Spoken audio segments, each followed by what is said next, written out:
Chapter 312. The Central Arena was the most important arena in name, but it was only one of the three major arenas in Sanguinary City. Due to poor management, the Central Arena was already in a declining state.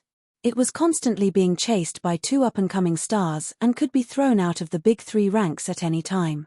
But it was also because of this that the Central Arena began to prepare more and more shameless programs in order to attract more customers. The degree of gore far exceeded that of its peers. Over time, the Central Gladiator Arena really did find a new way of doing things. At this point, not only were the arenas filled with all kinds of blood and violence, but there were also many spectators fighting below the stage. However, the arena officials deliberately stopped this and tacitly approved of this behavior. They even secretly spread rumors that their arena was a men's battlefield. Ji Yunan's group had just arrived at the entrance when a burly man fell heavily in front of them. There was a large wound on his abdomen from which blood was gushing out continuously. Interested? Ji Yunan's expression didn't change in the slightest as he turned to Zhong Dai and asked. Zhong Dai shook her head with a look of disdain.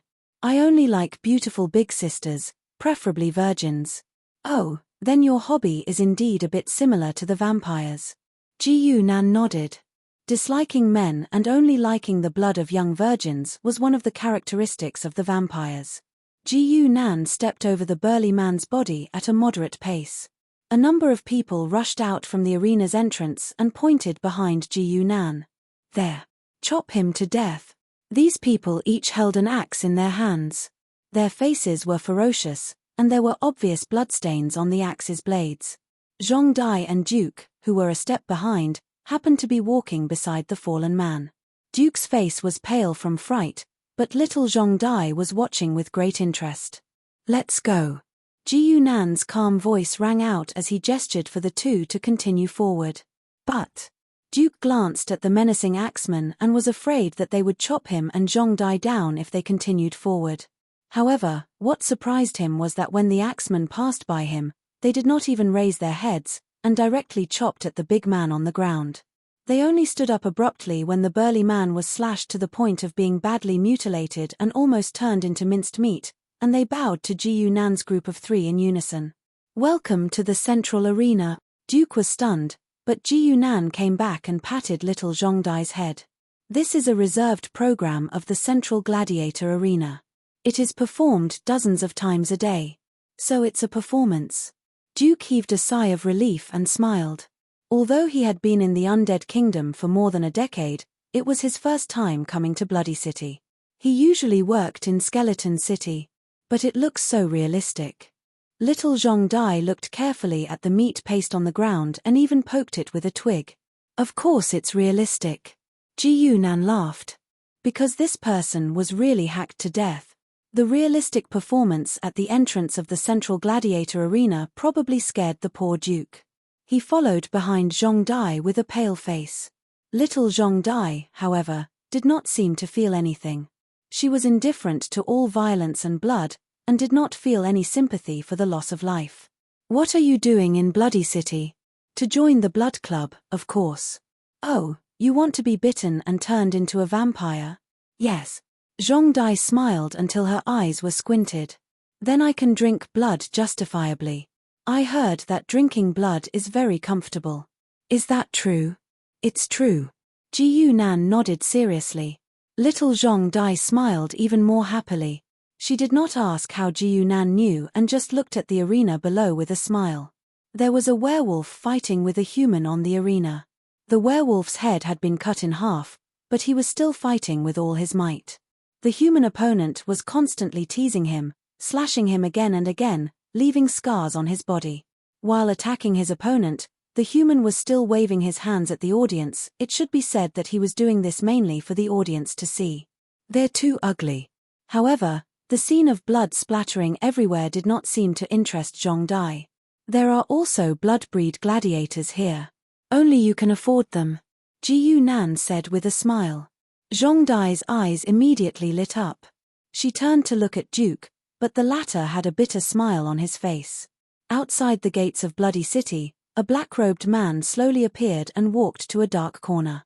The target is in the Central Gladiator Arena. The black-robed man's voice traveled into the corner and seemed to echo far away. After a long time, a reply came from the dark corner. There is a legend in the gladiator arena. Change of plan. Change to assassination. Yes. The black-robed man was silent for a while, then said, "May I ask which legend it is, my lord?" An outsider. In the middle of the arena, a man and a woman of the blood tribe were standing in the arena, looking at each other with obvious worry in their eyes. Fight faster. Fight faster. You two damned vampires, hurry up and fight. Blood-sucking monsters, what a waste of time. The two of them stood opposite each other on the arena, but they did not make a move.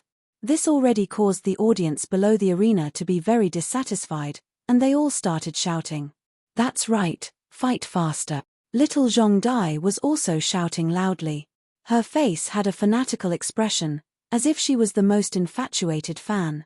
However, there was probably no celebrity who would like to have a fan like her, a fan who could kill one's life. Little Zhong Dai, who was in the midst of her excitement, did not notice that a man and a woman were walking over quickly. Zhong Dai, is this what you mean by liking the blood breed? Lu Xin. Shu Na. Ge. Chu. Sai Hu. Ju Suo. Ju Ao Shu. Duke hurriedly stood up and revealed a relieved smile. Miss Lu, you're finally here. His emotions were not fake. During this period of time, he had been tortured by the duo of Ji Yunan and Zhong Dai to the point of insanity. It was also because of this that he had secretly contacted Lu Xin, Zheng, M.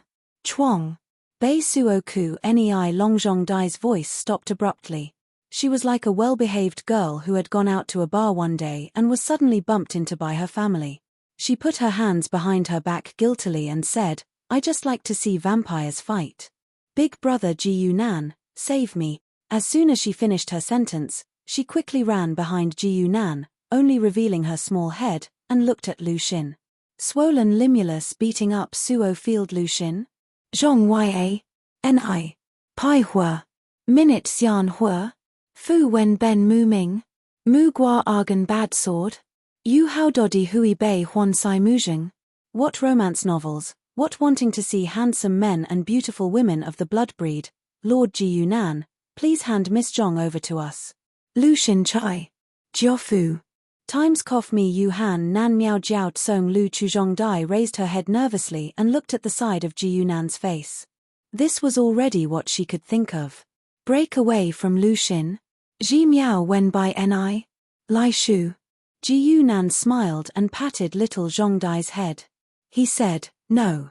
There was no reason, no exchange, or compensation. He said he wouldn't give it to her. Lu Xin. Swollen Yi Qiao. Scandium. Kang Nai Sai. Huang Ben Zhu Yi Hui. Lang Wan Wei. Ice.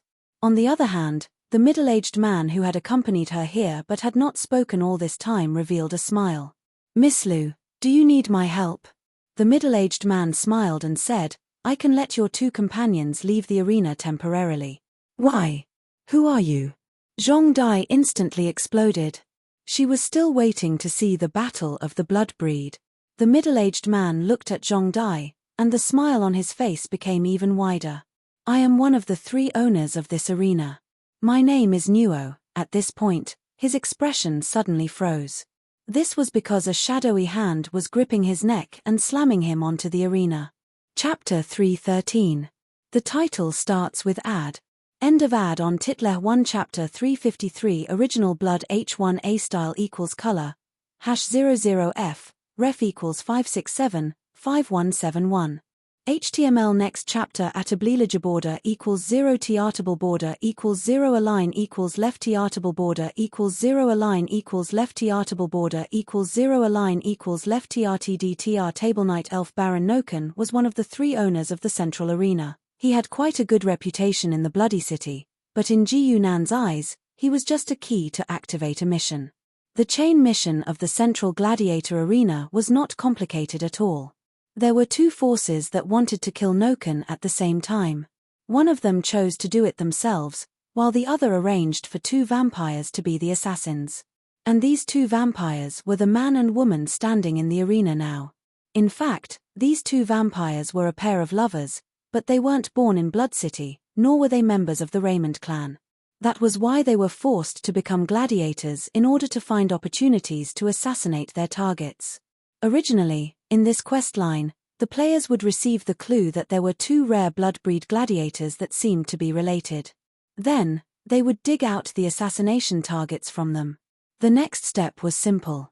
It was nothing more than sending Noken before the other party completed their mission and letting them kill him. The reward for the mission was a promise from the two vampires to help complete a task within their power. This within his power was truly within his power, and not just something that the protagonists in novels said. As long as they could do it, they would do it without hesitation. Even if you asked a female vampire to sleep with you, or even if you asked them to kill each other, they would do it immediately. Of course, in the end, the two of them would stop because they couldn't bring themselves to do it, and the promise would be voided. The correct way to use this reward was for the two vampires to contribute a portion of their origin blood. They came from a special clan, and when their origin blood mixed, they could hasten the growth of a normal vampire into a talented first-generation vampire. It was a benefit for blood-breed players. This was exactly what Ji Yunan wanted.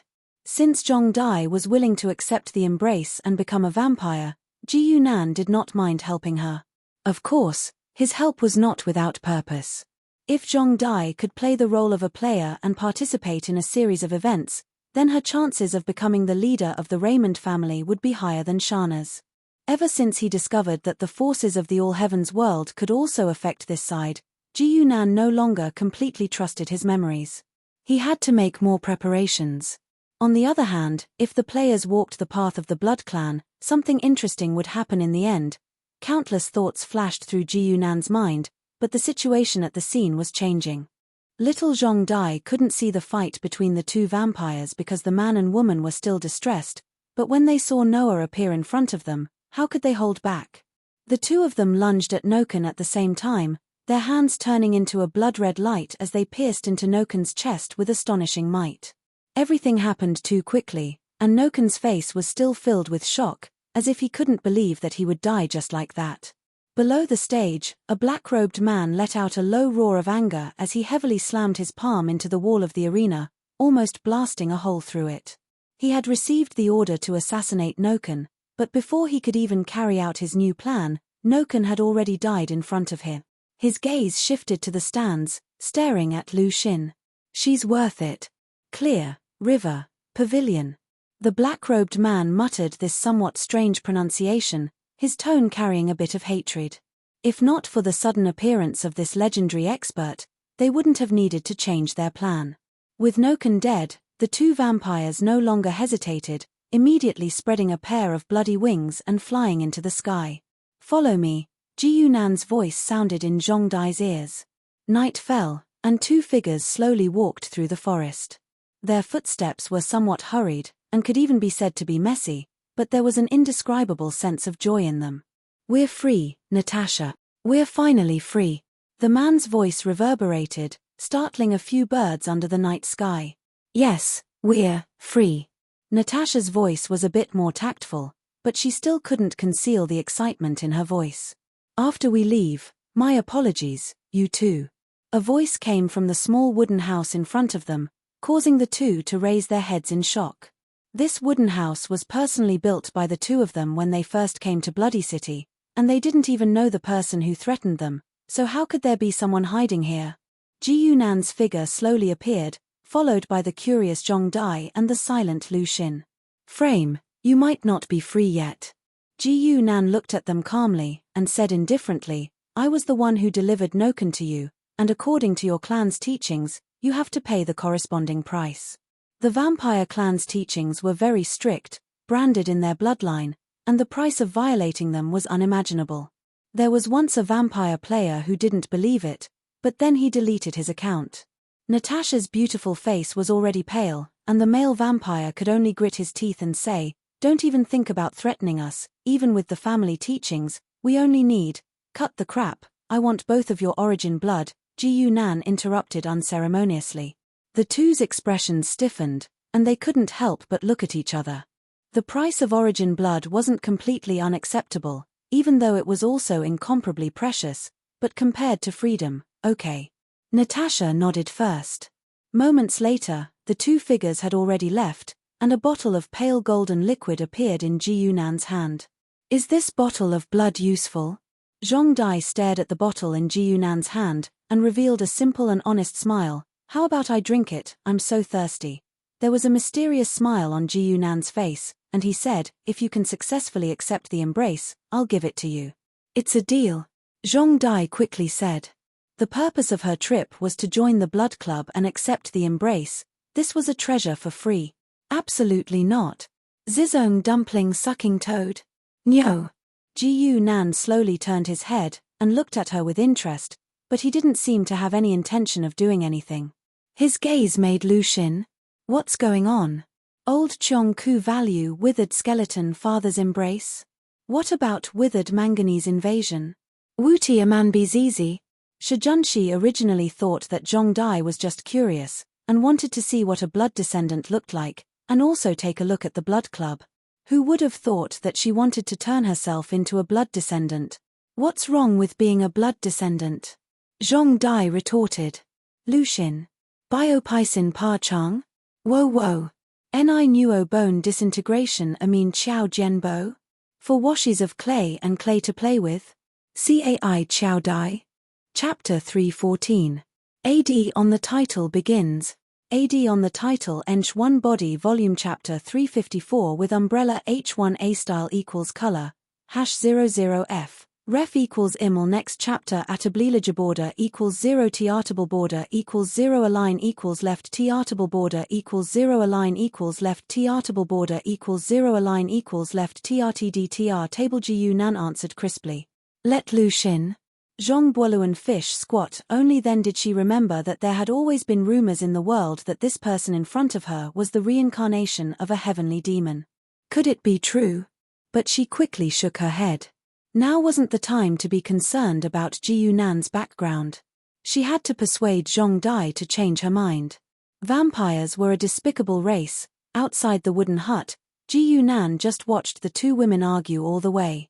He didn't come out to mediate or persuade them to fight. He wanted to see if Zhong Dai's willpower was firm, and if she had enough willpower to complete his plan and scout the way for him. This arrangement on Zhong Dai had nothing to do with the mission itself. It was a backup plan he had prepared for the mission, and at the same time, an experiment. He wanted to try and make an NPC that originally didn't exist in the game play the role of a player. To achieve this, the NPC's worldview couldn't be too close to the mundane world. A real player definitely couldn't be found. It was already pretty good to have someone as simple and stubborn as Zhong Dai. Inside the blood club, a man with pale skin that seemed slightly sickly said with a smile, "You can rest assured, Miss Lu." Pausing for a moment, the man took a sip of the red liquid in the cup. "Since you've already found us, the person you speak of will definitely not pass the test. Then I'll leave it to you, Mr. Stanton." Lu Xin. Frozen bream. Flickering silk flattery. Collapse. Father's evil son's arrogant moat plotting convergence. A gap in exchange for a rising seductress. Copy. Lu Xin. Sincere remonstrance billowed neon rushing forth. The common emperor choked seeing rapier is praying a mean strangling Jen. However, from the results of her inquiries, this Stanton in front of her had a pretty good reputation. Although they were greedy, they wouldn't refuse to work for money. For the Clear River Pavilion, anything that could be settled with money was not a big deal. The two of them chatted happily, but it was not the opening day of the Blood Club yet. Lu Xin. Loyal to the ruler, exuberant and sentimental. She left very quickly, and Duke was already waiting for her at the door. "Miss Lu, with Stanton manipulating things from the inside, we can rest assured." Stanton was one of the preliminary examiners for this assessment. It was not easy to guarantee that someone would be selected, but it was not difficult to eliminate someone. "It's not enough." Hastily returned to the fleet. Harrow. It was swollen and painful. In the blink of an eye, nearly half a month had passed. This was the opening day of the Blood Club, the day the Raymond clan openly recruited new descendants. Today was also a special day for the Redmond clansmen who had become vampires. A portion of them would have their Redmond surname erased. For a clan, the number of clansmen with surnames was always fixed. Every year, the number of people who joined would be kicked out. Of course, these newly recruited clansmen also had the risk of having their surnames erased, and vampires who lost their surnames were even more miserable. They would never be able to recover their identity. Vampires who had their surnames stripped were equivalent to losing their political power. They could no longer hold any position in the clan, nor could they obtain any resources. Shana sat in front of the round table. Her long golden hair was a bit messy, and her expression was haggard. She seemed to be greatly troubled. Naturally, she was very troubled, because she was on the list of those whose surnames would be erased today. Because she had been discovered to have gone out without permission and wanted to become a blood thrall to earn money, she was considered to have tarnished the clan's glory and was unworthy of being a vampire descendant. What should I do? These 4 words echoed in Shana's mind. Actually, she still had one last method, but she was unwilling to think about it, leaving Blood City and becoming a vagrant vampire. Losing the dignity and status of a noble and becoming a vagrant, this was normally unimaginable, but now there was a sliver of possibility. Compared to losing even her surname, becoming a vagrant at least had some leeway. But first, you must be able to escape. Ji Yunan's voice rang directly beside Shana's ear, as if he had completely seen through her thoughts. His words were sharp and piercing. It's you. Shana suddenly stood up and quickly rushed in front of Ji Yunan. She would never forget this face. If it weren't for him, she wouldn't have been discovered by the clan and wouldn't have ended up like this.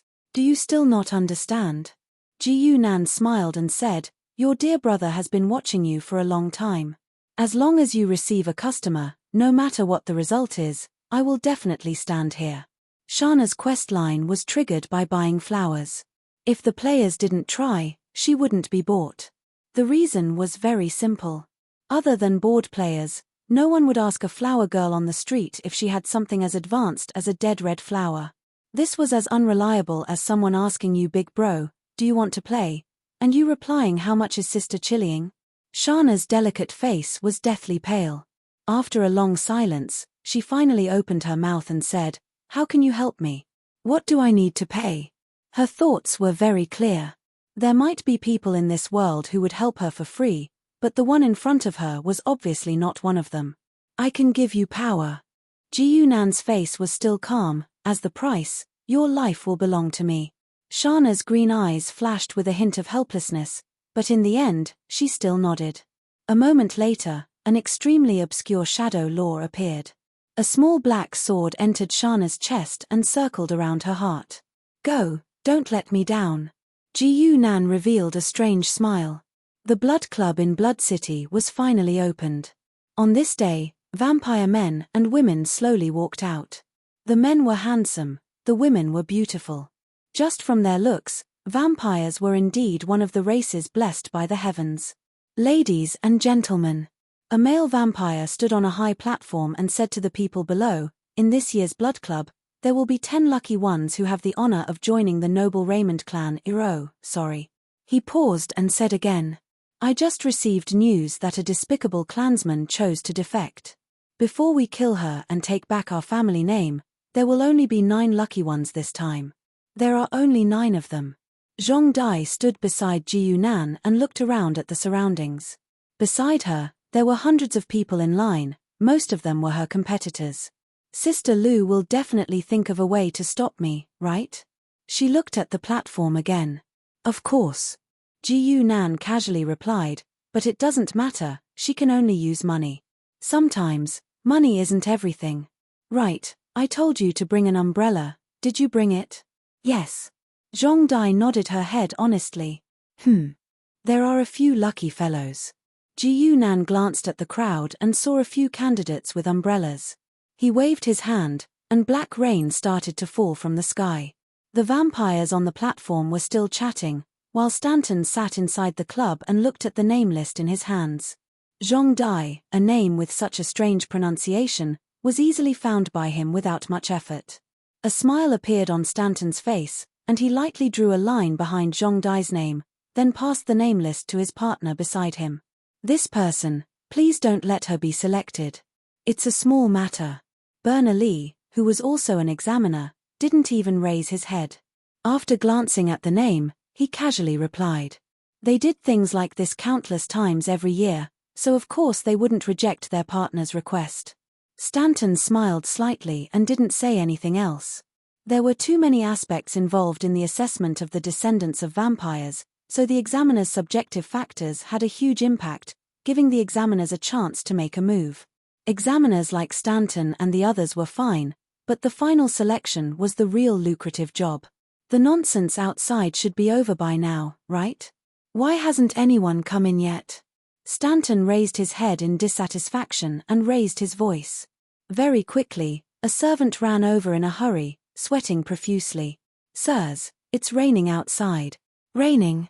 Bernoulli raised his head in confusion. What does the rain have to do with our assessment? It's the rain of corrosion. I don't know why, but it shouldn't rain at this time of year, the servant stuttered. As long as it was a living person, all of them turned into white bones.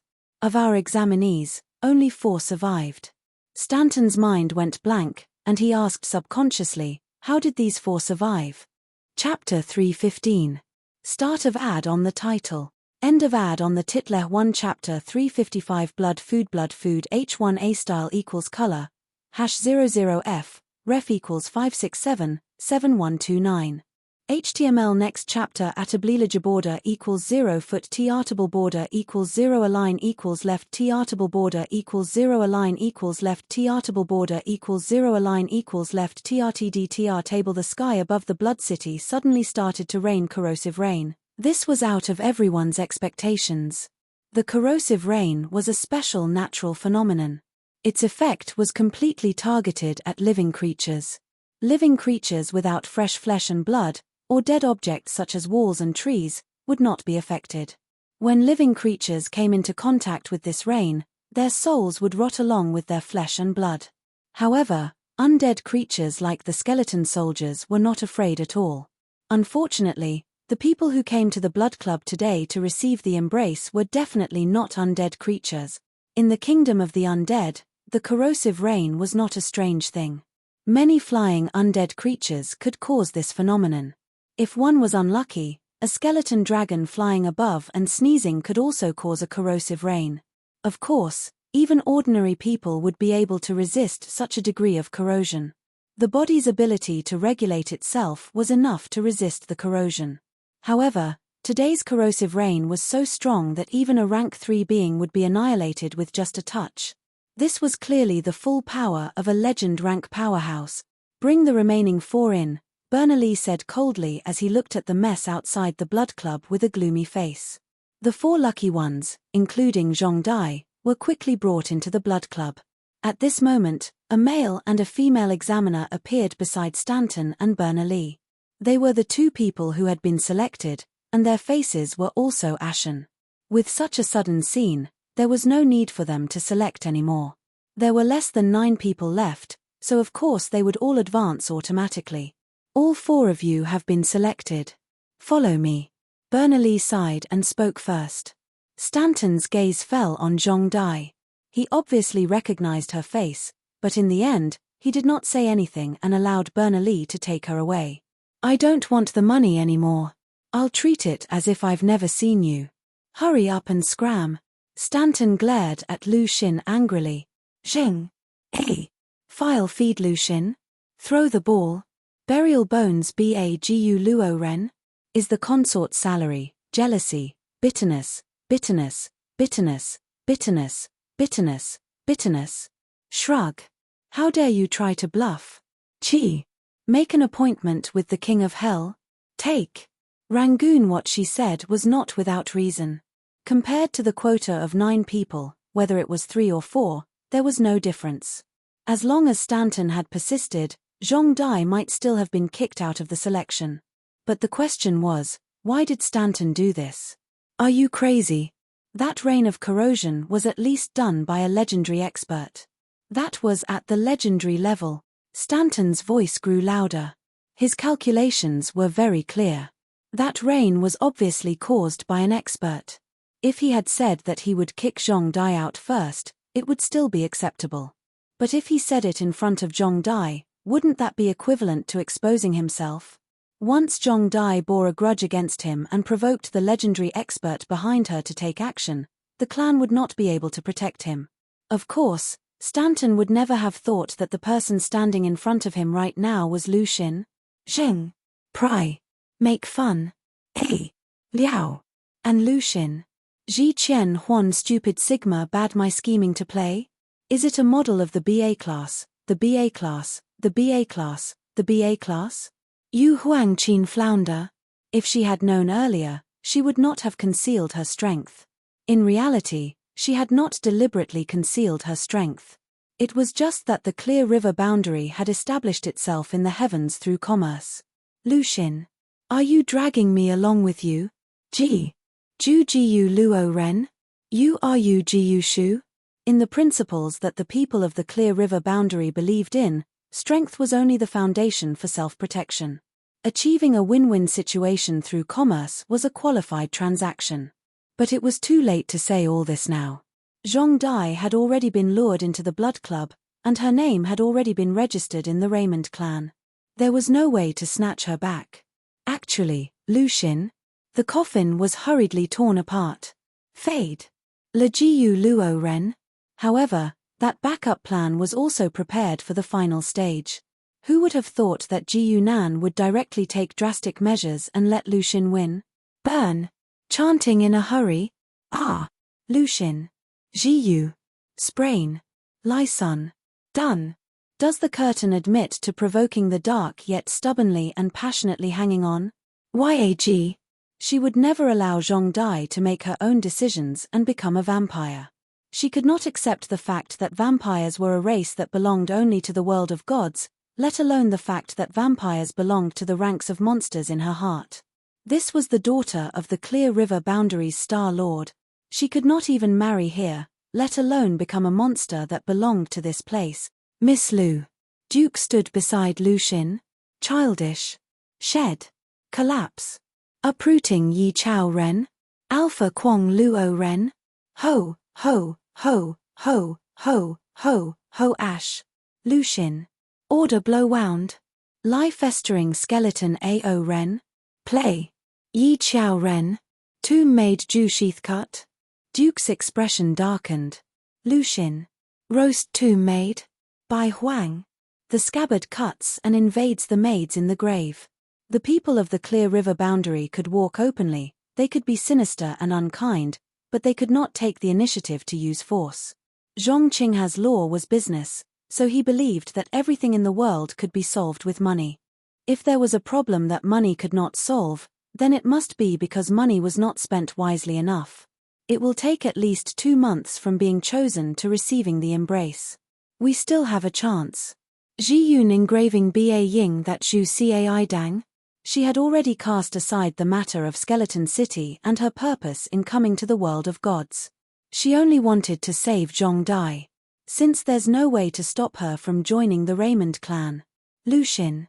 Zhong his newly frozen flounder. Lu. Ao Qiao Yi Chong's bucket teeth Shuaren. Big brother Ji Yunan, I did it. Zhong Dai ran around the room excitedly, tugging at Ji Yunan's sleeves for a while and gulping down a large mouthful of blood. Ever since she came to the sanguinary city, her bloodlust had become more and more serious. Almost all she drank every day was blood. 2 months of blood feeding shouldn't be a problem for you. Senior, please choose Christina. Ji Yunan looked at Zhong Dai expressionlessly. Becoming a noble member of the Blood Clan was not something that could be achieved by just finding a random vampire to bite. Although in ancient times, the vampires did casually develop their descendants this way, the Raymond clan status had to be more particular. The particular thing was that after becoming a Blood Clan candidate like Zhong Dai, she would need to feed on blood for at least 2 months before receiving the embrace. The so-called blood feeding referred to consuming all of her food daily in the form of blood.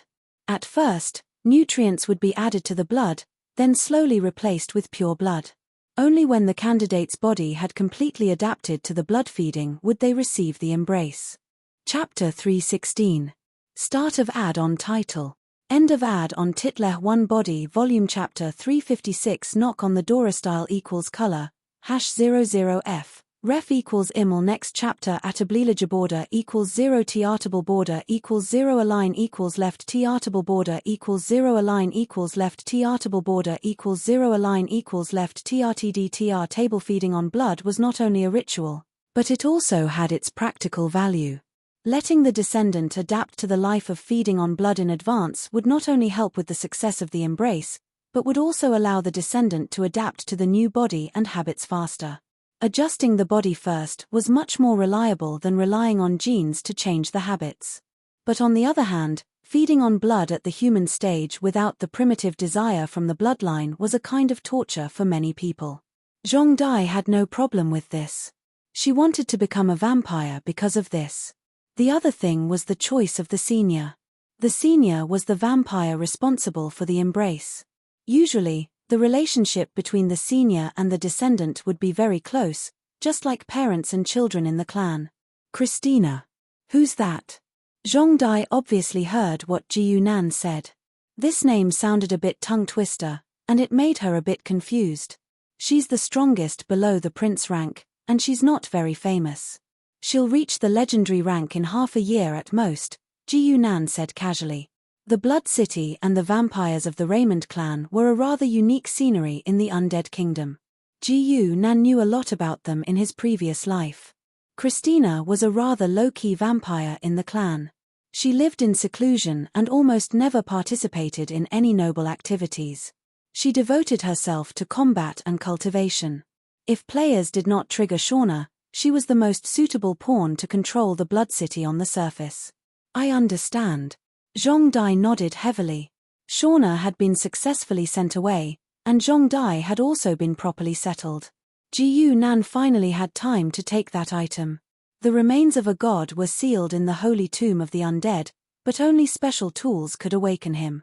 There was more than one such item, but considering the difficulty of obtaining it, Ji Yunan's target was easy to lock onto, Kane's left hand. It's not easy to take this hand out. I have to feed it with blood. Ji Yunan recalled how to obtain Kane's left hand. Kane's left hand? Swollen. Don't think of plotting against the Osprey. School. To be jealous of others, yes. Kane is the ancestor of the blood kindred. According to the ancient legends, all the blood kindred are his descendants. Duke was obviously more familiar with the kingdom of the dead. Lucian. Reproductive chat. Waving the sword. Breed Guri Kong Song Mi Pin Shovel Shaved Cow? Hui Hui. To know the tailoring of armor. She had already made up her mind to buy the entire Raymond clan and drive Zhong Dai out. Lucian. Choke my mu jiao xiong ma fei? Beautiful dress. Snatch Shua Shaw's tomb. Chaotic eunuchs are like birds of a feather. Ash. Is the string swaying in the wind, drinking and playing?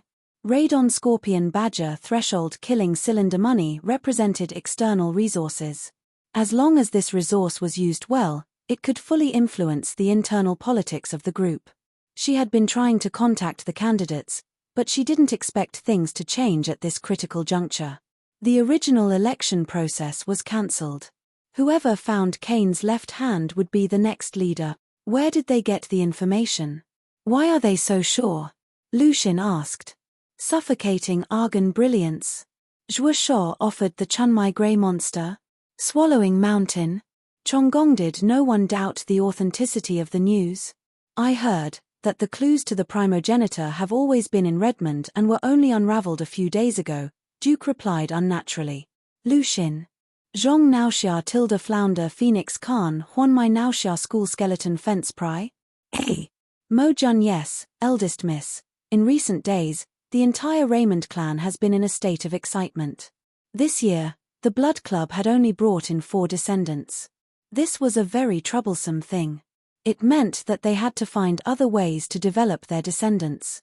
But who would have thought that among these 4 descendants, one of them would actually bring them such a huge surprise? The mark that represented the primogenitor's inheritance was accidentally opened by a little guy who was not even a descendant. We must find the primogenitor's weapon. Whoever finds it will be the next leader. This was the consensus reached within the Raymond clan. Of course, the vampires would not call their ancestor by name, and Kane's left hand has always been considered a staff among the vampires. But on the second day, the vampire's mood was not very good. The Blood Club. The Round Table Conference was in progress. Who the hell is it? The current leader, Ms. Mara, slammed the table and said with a frosty face. Around the round table, there were 6 other powerful vampires. These 7 people were the real top leaders of the Raymond clan. Each of them was a legendary-level powerhouse. After the mark was opened, the 7 of us checked it together. Even that little guy named Zhong Dai didn't see the content. Who else can it be? Ms. Mara's angry roar echoed in the small room. There was no way she wouldn't be angry. The primogenitor's weapon was supposed to be a top secret, but on the second day, everyone knew about it. Right now, the entire Blood City was talking about the appearance of a vampire's divine weapon. Whoever could obtain this divine weapon would quickly become a legend and even have the hope of igniting the divine fire. Only Mara and the others knew that the primogenitor's weapon could only be called a divine weapon in the hands of vampires. Outsiders couldn't use it. Calm down, Ms. Mara. A handsome middle-aged man said, "You know we have no reason to do this. Leaking the information about the primogenitor's weapon would not benefit anyone here. The primogenitor's weapon would bring benefits to the entire Raymond clan. This was also the reason why it was linked to the leader's position." Mara coldly glared at him, still angry. It better be like this. This lady clearly didn't trust her own people enough. Okay, everyone. The middle-aged man spoke again. Now is not the time to pursue responsibility. We must get the primogenitor's weapon before anyone else. Outside the Clear River Pavilion, Duke was giving orders to a few subordinates when a familiar figure appeared at the door. Duke looked at Ji Yunan in shock and blurted out, You dare to appear here?" Ji Yunan looked at him strangely and then looked at himself. Why wouldn't I dare? His tone was too awkward. He was clearly the one who had abducted the young miss of the Clear River realm, but he had an expression that said, "What grudge do we have against each other?" Dooku was in a dilemma. He did not know how strong the person in front of him was, but if he was able to casually throw Nwoken away, he would not be weak. He was most likely a Breakworld elite. However, Dooku was not afraid of the other party. He had the entire Clear River boundary behind him. If it wasn't for the damn rules, a mysterious look flashed in Duke's eyes. If the other party attacked first, there was no rule in the Clear River domain that one could not fight back. Duke asked cautiously, "What are you doing here?" Lucian. "Nephew is willing. The clock has begun to rise and fall. Wild. Fan Muzheng. Ye first creation. Copy. Tired 4 Prawn Amaranth." Dooku was shocked. He did not understand Ji Yunan's attitude. Did this person know he had offended the Clear River realm and wanted to make up for it? But Dooku did not want to let him go. He was thinking of a way to anger Ji Yunan. Anger him so that he could not help but attack. Thinking of this, Dooku laughed coldly and said, "Do you think you can see Miss Lu just because you want to? If you want to see Miss Lu, go knock on the door yourself." Because of Lucian? Swollen and hard to deal with? Lick the brain. Ulcerative carbuncle rash lick the carbuncle? Lick the carbuncle? When they heard Dooku's words, they cooperated and grinned. However, as soon as Dooku finished speaking, Ji Yunan nodded. Then, he grabbed Dooku with one hand and tossed him toward the Clear River Pavilion behind him. Under the terrifying force, Duke turned into a black streak and slammed into the door of the pavilion heavily. He actually directly collapsed the first floor of the Clear River Pavilion. A white light shot into the sky. Lucian. Chibar the 8 cloth shoe Jiezheng. Mijiao the 4th building Chibar. Festering bones Chibar the 4th washing Jianjian. Zhuangyi the Yong Miao. Tall and handsome. Chapter 317. The title starts with ad. End of ad on Titleh 1 text chapter 357 big web h1 a style equals color, #00f, ref equals iml next chapter atablilage border equals 0 t-artable border equals 0 align equals left t-artable border equals 0 align equals left t-artable border equals 0 align equals left trtdtr table. With such a great disturbance outside the Clear River Pavilion, it immediately attracted the attention of many people. Ji Yunan could even sense that several auras were immediately projected over, as if they were about to launch an attack at any time. But of course, Ji Yunan would not take it to heart. What a joke. Now that his real body had descended, if Zhong Qinghe came in person, he might give him face and be on his guard. But these stage 4 kids were not worthy of his attention. Lu Xun had also sensed the commotion behind them. Hurling a handkerchief to make a ruckus in the street, collecting taxes to make fun of Zheng. Famine. Ashes. She knew very well how terrifying Ji Yunan was. This person had always been unscrupulous in his actions, and now that they were in the world of gods, it would be too late for them to contact Zhong Qinghe for help. Lu Xun. Ji Kong Yun Tang Suo Block Broken Bones Press Jian Song? Ask Lu. Junjun Ji Yunan had no choice but to repeat his purpose of coming here. Actually, he didn't lie from the beginning. Worth hot shun. Blow-proof however, since they were hostile, leading the way could also become pointing the way. A moment later, Du Ku, who was badly battered and had several broken ribs, said with a bitter face, Miss Lu, that Ji Yunan, don't think about revenge. He's not someone we can afford to offend, Lu Xun said. Young crotch. Bluff. A wren on the road is in trouble. Guanhe Xuandi Nilong Lu Xun was one of the representatives of the Clear River realm. Extortion by the emperor. Zai. Wood. Peach polyester baked slug pod. Quizai. Petty and evil Lu Xun. Vinegar o lie down to set around Huan City oyster hard to eat. Making a ruckus by removing the gather and insignia. Sai post rank cute private. Chlorine. At the end of the day, she did not have any personal relationship with Duke. Whether he wanted to suffer or go to Ji Yunan to die, it had nothing to do with her. Lu Xun. What about Feng Zhongming? Oyster model. Why do you sneak out of the window and hug me? Wait for the quilt to be compassionate. What is the origin of the barren land? Nankai. Invade Liaoxi. Astonished lawsuit provokes the people. Zhong Dai had already entered the Blood Club, so it was impossible for the people of Clear River Pavilion to rush in and snatch her away. The best thing to do now was to support a vampire to become the patriarch of the Raymond clan, and then kick Zhong Dai out. It's a pity that the vampire named Mara is stubborn. Otherwise, we wouldn't have to go through so much trouble. Lu Xun. Swollen grey dock blowing clouds. Handcuffs. Turn. Meandering. Rong. Jealous of a stag. Mu Mingjiao. Huanfang Bear Die Bystander Impeachment. In the world of gods, almost all of the slightly larger forces had the protection of the gods. Otherwise, they would not be able to survive. The Undead Kingdom was an abandoned main plane. This place could not provide the gods with the power of faith, but this did not mean that the forces here did not have a backer. According to the game's background, the one standing behind the Raymond clan should be the god of steel. His divine domain had nothing to do with the blood kindred. In fact, there was even some conflict between them. But this situation was very normal in the Undead Kingdom. So, even if it was Lu Xun, Zhizhua, Ying, Peptid Hat Dust, fearful of a foolish offer, Fu Dicai close evil descending copying, Lu Xun, Hang Zhongsu, Jiao School, Dizzy, Song Yong Love record coming together, Hook using panic gouge to blind, Pei hanging large wood to buy the news had already spread throughout the city.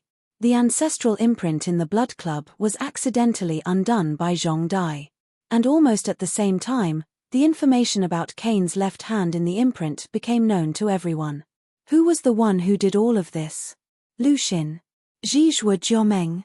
Feed. But what confused her even more was that Ji Yunan actually personally came to the Clear River Pavilion today and gave her a detailed explanation of the imprint's information. After all, what was revealed within the mark was a proverb that was several hundred lines long. It contained a large amount of useless information, as well as misleading words. Everyone knew that there was important information about the god artifact in there, but finding the correct answer would definitely take an astronomical amount of time and effort. Many people had even abandoned proverbs and focused on the Blood Club. As long as they made any strange movements, there would immediately be a large group of people following behind. Everyone believed that the Raymond clan, as vampires, would be able to solve the riddle even faster.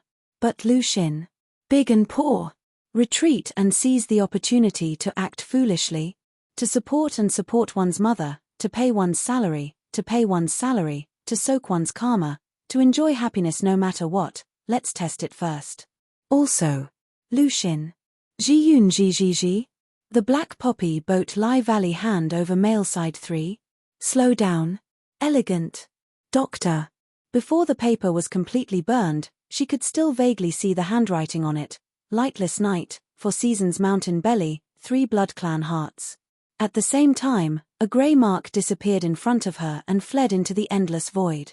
After a long time, an inexplicable reply fell into her hands. There was only one simple word and a signature on it. Received, Sylvia. Lucian. Ji Hui. Lai Ni Lian. Yi. Mai Jie Kunai. Bao. Bad Old Love Group Male Side. Stir death and seize the opportunity to act foolishly. No one knew who the news came from.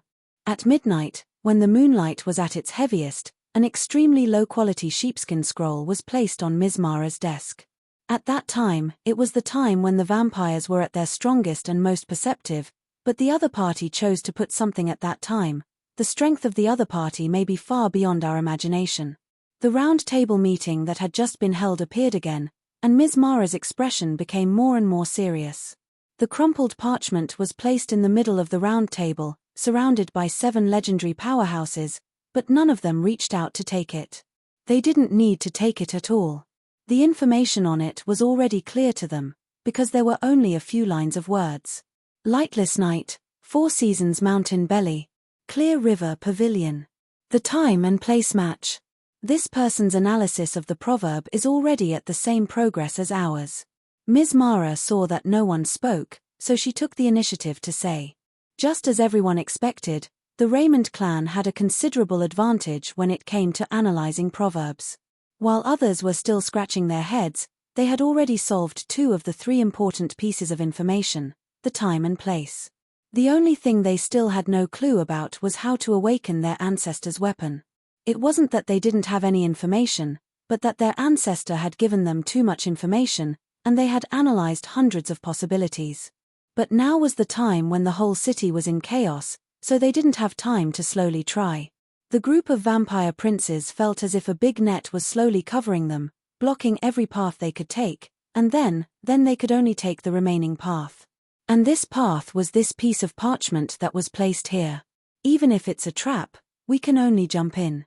It seems that the problem lies in this clear river pavilion. The middle-aged man named Harrison said with a blank expression, "Clear River Pavilion? Does this mean that this Chamber of Commerce has the last clue, or something that we need to awaken?" Chapter 318. AD on the title begins.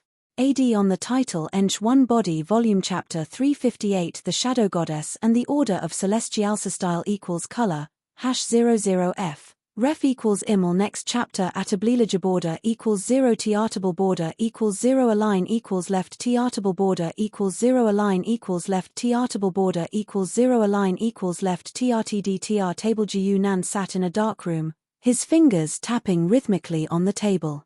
There was no light in the room, not even the moonlight could shine in. Everything seemed to be shrouded in shadows, the deepest darkness in the world. Of course, this was not Gu Nan releasing his power and pretending to be profound. He was not that bored. In reality, this shadow did not come from him at all. "You don't seem to be afraid of me." A light and somewhat mischievous female voice rang faintly in Gu Nan's ears, as if it was transmitted directly into his heart. Accompanying her voice, the shadows around him grew thicker and thicker, almost drowning Gu Nan entirely. It was only when Gu Nan's entire body was about to be wrapped up that he suddenly stood up and took a step into the shadows in front of him, his right hand reaching out to grab something in front of him. "It's not a good habit to come out and stroll, Sylvia." Gu Nan's voice wandered in the shadows, reaching every corner of the shadows, but not a single bit of it surged out. This change had come too suddenly, so much so that the Sylvia that Gu Nan had spoken of was caught unprepared, and was caught directly by Gu Nan. The surrounding shadows quickly faded, and Gu Nan's figure reappeared. In his right hand, there was a young girl in a black dress being lifted like a little chick. Gu Nan looked at her calmly. He had not expected that his plan to take away Cain's left hand would accidentally lure out this. Not exactly a big fish. The shadow goddess, Sylvia. That's right, the one in front of him was the goddess of shadows who shared the same power as Ji-Yunan. Her divine domain was none other than the goddess of shadows who controlled shadows. Sylvia's personal strength was not strong, and she might not even have reached level 7. Her divine power was definitely worthy of the word weak. But at the same time, she was also a big fish, because she had a good brother, the undisputed strongest person in the entire divine world, the Lord of Light and Justice. The brother and sister were both gods, and the saying that light and shadow came from the same source was also started by them. Your power. When Ji-Yunan made his move, Sylvia could not help but sense the power of his laws, so she was pleasantly surprised. Sylvia didn't panic after being captured by Ji-Yunan. With her divine occupation of shadow, she wouldn't be killed that easily. In the tens of thousands of years, this was the first time she had encountered a god who also controlled the shadows. Only a god had the ability to capture her. Someone from the light god system dares to come to the undead nation? You are very bold. Ji-Yunan smiled non-committally and tossed her aside. He did not care whether Sylvia would escape or not. A mere level 6 god was only worth a few hundred sin points at most, and Ji-Yunan was not interested in her. Moreover, offending the Lord of Light and Justice was not worth it. What Ji-Yunan was really concerned about was why Sylvia was here. According to his memory, this goddess of shadows shouldn't have any connection with the undead nation. Although it was an abandoned main plane, the natural characteristics of the undead made it more suitable for the development of the dark god system. I was only asked by someone. Sylvia did not seem afraid at all. She even used the shadows to conjure a chair and sat on it calmly. After a pause, she giggled and said, "Someone asked me to watch over you." Who? Ji-Yunan already had a guess in his heart, but he was not happy to see it. Hence, his tone became harsh. Sylvia obviously did not like this questioning method. She pursed her lips and looked up deliberately, pretending not to hear what Ji-Yunan said. The next moment, a shadow dagger had already pierced into her abdomen, and a large hand pressed down on her neck, pressing her to the ground. You better understand your situation. Ji-Yunan's cold voice sounded, and he stared at her coldly. Others might be afraid of Austin, but I am not. Austin was the original name of the Lord of Light and Justice, but because he was too lofty, there were not many gods who knew his name. Because of this, when Ji-Yunan said this name with a cold expression, it was imaginable how shocked Sylvia was. The pain in her abdomen was still spreading, and the shadow power that should have been of the same origin kept surging out, invading her body and destroying it wantonly. It almost drove away her own divine power. The shadow that filled the sky appeared once again, but this time, it was from Ji-Yunan, and its aura was completely different from before. If Sylvia's shadow was said to be mysterious and silent, with a hint of the coldness of the night, then Ji-Yunan's shadow could only be described as unbridled. This shadow ignored all rules and devoured everything around it, like a tyrant that killed wantonly. Sylvia could not imagine that the power of shadow could be so domineering. It was just like the light that suppressed everything in her memory. Light and shadow are of the same origin. So that's what it means. For some reason, this thought appeared in Sylvia's mind. However, she still heard Ji-Yunan's words, so she quickly said, I'll say it. I'll say it. Ji-Yunan's body did not move at all, and the surrounding shadows showed no signs of stopping. Sylvia was so frightened that she quickly said what she knew. The reason why she came here and was entrusted to look after Ji-Yunan was because of Lu Xin? Was it worth that?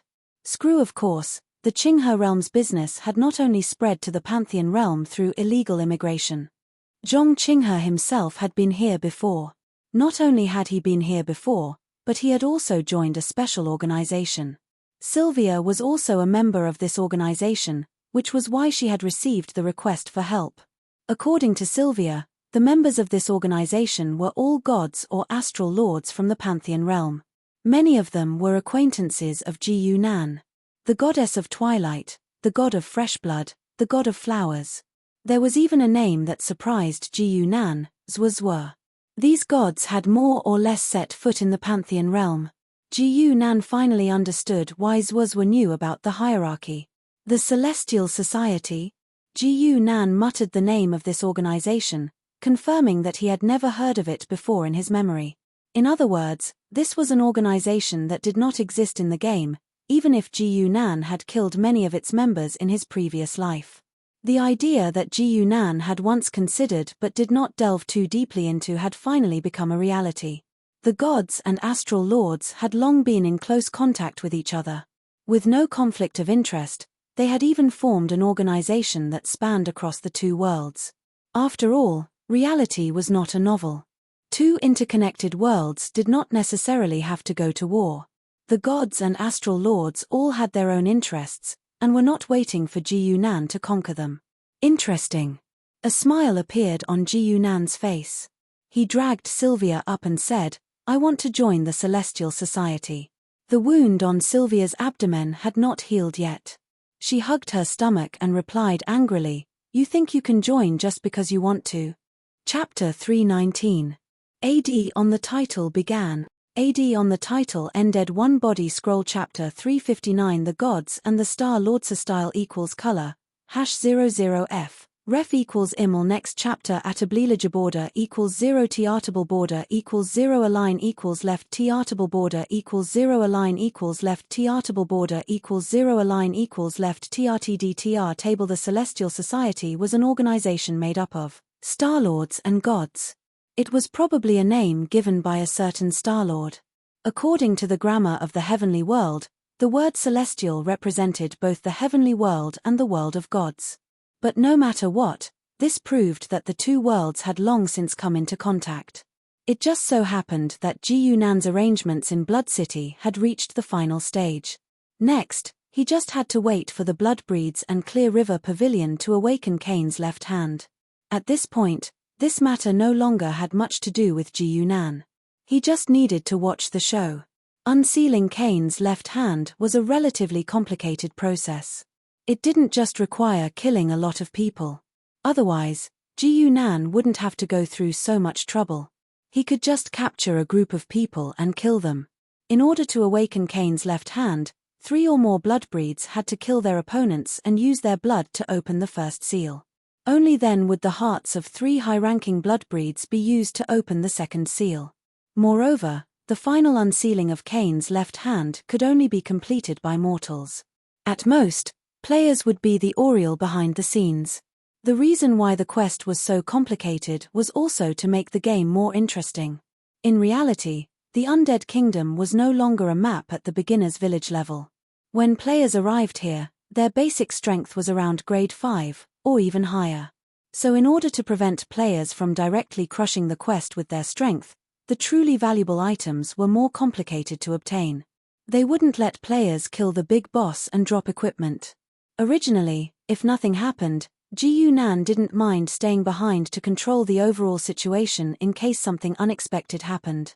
But now, he was even more interested in something else.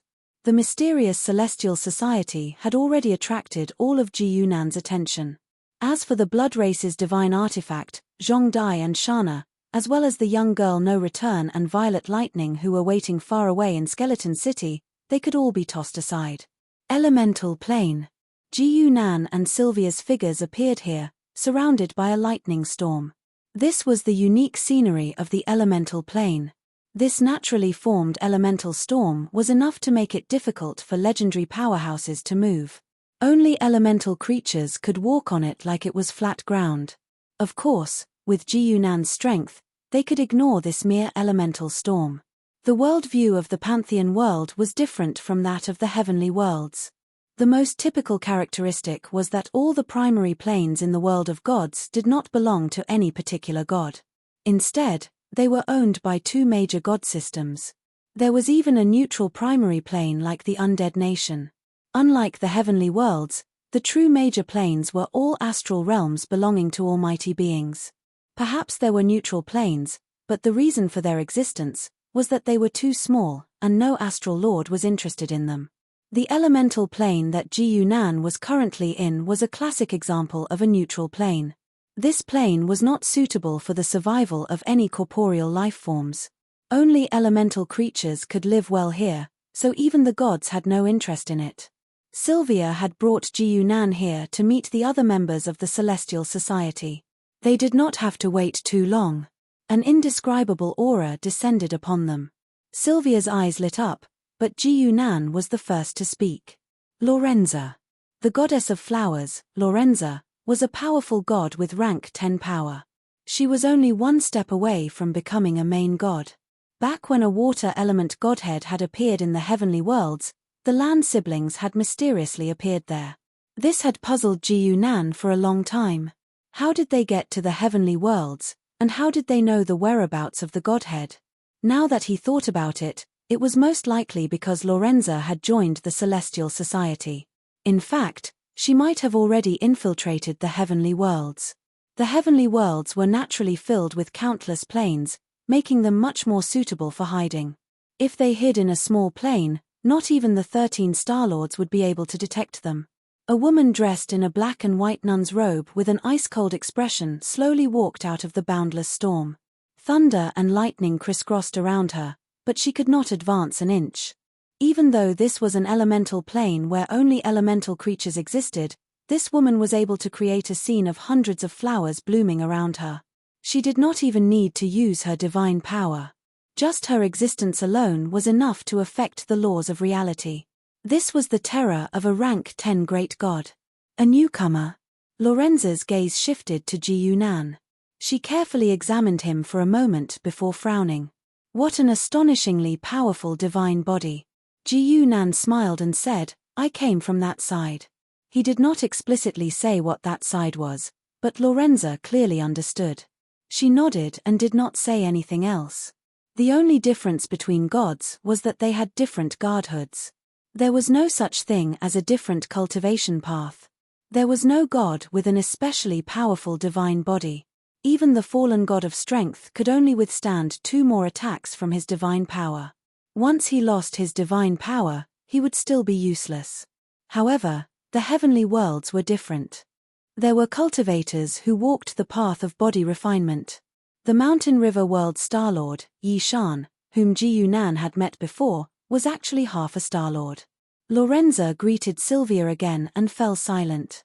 She didn't want to talk to the two of them. This was the goddess of flourishing flowers' personality. Ji Yunan had already expected this, so he did not take it to heart. Not long after Lorenza's arrival, 2 more people quickly arrived. One of them was Sky God Clive, and the other was a Star-Lord. As soon as the Star-Lord saw Ji Yunan, he smiled and said, "I was wondering who came from that side and could trap Sylvia." "So it's you, Your Excellency Ji Yunan." The person who spoke had the demeanor of an immortal. He was an old man dressed like a Daoist priest. The long white beard on his chin reached his chest. "I'm Ling Yangzi from the Xianqing world. Greetings, fellow Daoist." The old Daoist smiled faintly and bowed, looking very approachable. Ji Yunan also greeted him unhurriedly, but he knew very well that this Daoist Ling Yang was not as kind as he looked. The Xianqing world was a relatively rare star realm in the heavenly worlds because the position of its Star-Lord was determined by the sect's inheritance. There was Xianqing School in the Xianqing world, and every sect master of Xianqing Dao School was the Star-Lord of the Xianqing world. This Daoist Ling Yang was able to win the position of Star-Lord from dozens of generations of his fellow disciples, so he couldn't be a simple person. "Since everyone's here, let's begin." Lorenza's calm and emotionless voice interrupted the 2 people's pleasantries. According to the Heavenly God Society's internal procedures, a new member must be recommended by at least 1 official member and must complete an internal commission under the witness of 3 other members. This rule was set when the Heavenly God Society was first established. Its purpose was to show the Heavenly God Society's purpose, which was to help each other and exchange what they needed. Chapter 320. Start of add-on title. End of add-on title 1 text chapter 360 Kane's left-hand H1A style equals color, #00F. Ref equals iml next chapter atablilage border equals 0 tartable border equals 0 align equals left tartable border equals 0 align equals left tartable border equals 0 align equals left trtd table. After hearing Ji Yunan's words, Laurentia and the other 2 didn't feel anything. Even the sky god Clive was considering it seriously. It's not impossible, if Sylvia doesn't mind. The three of them had only received Sylvia's message and came to witness the new member. They didn't know what happened earlier.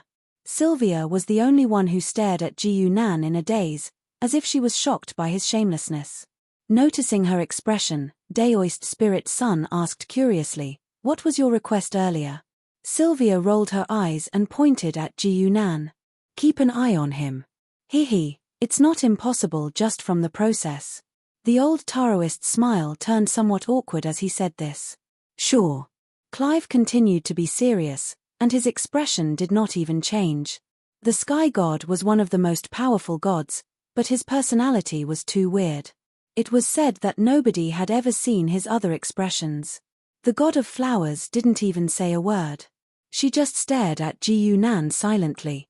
The three of them didn't think much of the request in the first place. Any normal god wouldn't be troubled by a request. After all, conflicts between deities were rare in this world. Most requests came from those below the level of deities. For example, Sylvia received Lu Xin's request. Sylvia received Lu Xin's letter. If she hadn't run into Ji Yunan, a regular legendary expert would have been captured by her shadow and wouldn't be released until everything was over. The so-called entrustment process, to put it bluntly, was to give the official members a chance to observe the new member and determine his background and strength. Ji Yunan could be considered a famous junior in the All Heavens, so there wasn't much to investigate. So Ji Yunan shrugged and said, "Then, am I in?" Lorenza nodded and said, "Yes. There are some principles that Sylvia will tell you. When you return, remember to visit her." Supreme Sword Heaven's Lord Xueren, Daoist Spirit's son, added with a smile. "That's right," Lorenza added. Clearly, she wasn't too familiar with the division of the heavenly planes. After saying that, she didn't want to stay any longer and left in a hurry. Extreme Sword Heaven's Ji Yunan also knew that Star Lord Xueren had just risen in the past tens of thousands of years. He wasn't considered a veteran Star Lord, but his strength couldn't be underestimated. Xueren was called the Sword Saint, which was a title among the Star Lords. It was self-evident how valuable it was. Many people in the heavenly planes believed that if one day the 13th sky became the 14th sky, the extra one would definitely be Xueren. Ji Yunan understood that given Xueren's status, he was probably one of the people in charge of the Celestial Gods Association in the heavenly planes. After Lorenza left, Clive didn't linger. He said to Ji Yunan with a straight face, "Welcome, newcomer. If there's a chance, you can come to my divine kingdom as a guest." Although his tone and expression didn't seem like an invitation at all, Ji Yunan knew that this was already a very sincere invitation. Daoist Spirit's son was a little more straightforward. "This old Daoist will be returning to the heavenly planes in a few days. Would you like to come with me?" "I still have something to do," Ji Yunan refused without even thinking about it. He then pointed to himself. "Yes, a request." Now he thought of this again. By the time Ji Yunan returned to the kingdom of the dead, the belly of Four Seasons Mountain had already become a river of blood. Many forces had fought, almost causing chaos in the entire bloody city. Everything was just as Ji Yunan had expected. The Raymond clan had split into two groups. One group went to slaughter the Clear River Pavilion in Bloody City, while the other group went to the belly of Four Seasons Mountain. They had received the news a little later than Lu Xin, so they were naturally more powerful than her. Was she worth the Sword of Death? Was she willing to give him the Sword of Death? Their actions just happened to undo the first seal, and their soaring power immediately exposed both sides, attracting the attention of the entire city. This time, it was the vampires' turn to be unlucky. The various powerhouses who had been attracted over didn't care about the Clear River Pavilion. Instead, they were certain that the seal was definitely opened by the vampires, and they were the most competitive. The Clear River Pavilion had found a breather. Lu Xin. Ji Chun Fu Ba? Heap. Xiao Bai Shun Chu Kan Xian. The midst of the chaos, the vampires, who were normally very difficult to find, seemed to have become worthless. What's sealed here is Kane's left hand? Sylvia stood on the distant horizon, looking down at the chaotic battle below, but she could still accurately sense the aura within the seal. Cain's left hand, this vampire divine weapon, was still very famous. Even the shadow goddess had heard of it, and it was said to be an item that could slay gods. Gu Nan casually replied, then looked at her in confusion. The three of them have already left. Why are you following me? Sylvia tilted her head. I have to explain to you what you need to pay attention to in the organization. Of course, Gu Nan didn't believe such words, but since she wanted to follow him, he didn't take it to heart. The main reason was that he really wasn't familiar with this shadow goddess, or else he could easily guess what she was thinking. The shadow goddess was really too weak. In the game in his previous life, this kind of god could be killed by a dozen players as soon as they changed classes, and there weren't many good quests on her, so who would have the time to attack her? Of course, Gu Nan wouldn't have thought that Sylvia wanted to see him fight again because of the laws that he controlled. After thinking for a while, she had already determined that the path that Gu Nan was walking on was the true profound meaning of shadow, and that she hadn't made much progress after so many years. She was probably on the wrong path. As the two of them spoke, a red light flashed on the ground. Then, a blood-red coffin slowly emerged and hovered in mid-air. The coffin didn't have a cover, and the decorations and items inside were revealed. It was an old man wearing a standard knight's suit, but the strange thing was that half of his left hand had been cut off. Get the left hand. Countless shouts came from all around, and everyone stopped at the same time, staring at the sky. The first to make a move was Lu Xin. There was no such rule when it came to using commercial means against people and robbing treasures. Lu Xin, who had been in contact with the planet lords all year round. Zheng. Sai Dao Gua Huan. There was no harm in saying Sai Dao Gua Huan. She stood alone in front of the coffin, and there was a special domain around her. Any person or attack that came close to her would be folded, twisted, and weakened until it was almost non-existent. Her law wasn't purely commercial, but it was related to it. Lu Xin. Sai Dao Gua Huan. Bo Gua Huan. Dao Gua Huan. Soybean curd bran rank say neon theft. Date. All of you, stop. Lu Xin. Swollen Huan Gua Huan. Aoyun. Jun. Hui. Gua Huan Gua. Lei. Di. Yu Huan. Ku. After saying that, she said to the people around her, everyone, this divine artifact of the blood race can only be used to its fullest in the hands of the blood race. It's useless for you to take it. As long as you stop today, all the losses will be borne by the Clear River Pavilion. Lu Xin. Sai Dao Gua Huan. Mu Ba Gua Huan. Old Chow Mickey Gua Huan. This kind of empty talk wouldn't win anyone's trust, but it could make many people wait and see. Lady Mara was ecstatic and said loudly, as long as you are willing to return the ancestral weapon, we can agree to any requests. Lu Xin. Sai Dao Gua Huan Gua Huan. Sai Dao Gua Huan Gua Huan. Ben Yu Jiaomi. Nao Huan Gua Huan. Yun Huang. Uwangni Long. However, at this moment, she suddenly felt the sunlight behind her dim, as if someone had appeared behind her. Lu Xin. Sai Dao Gua Huan. Chu. Childish Gua Huan. Bad Gua. Huang Ya. Huang. Shu Gua. Qui talk about hurting palm herding pit chopping grass? Kai. This power didn't belong to the mortal world. It was clearly a protective treasure given by Zhong Qinghe. Lu Xin.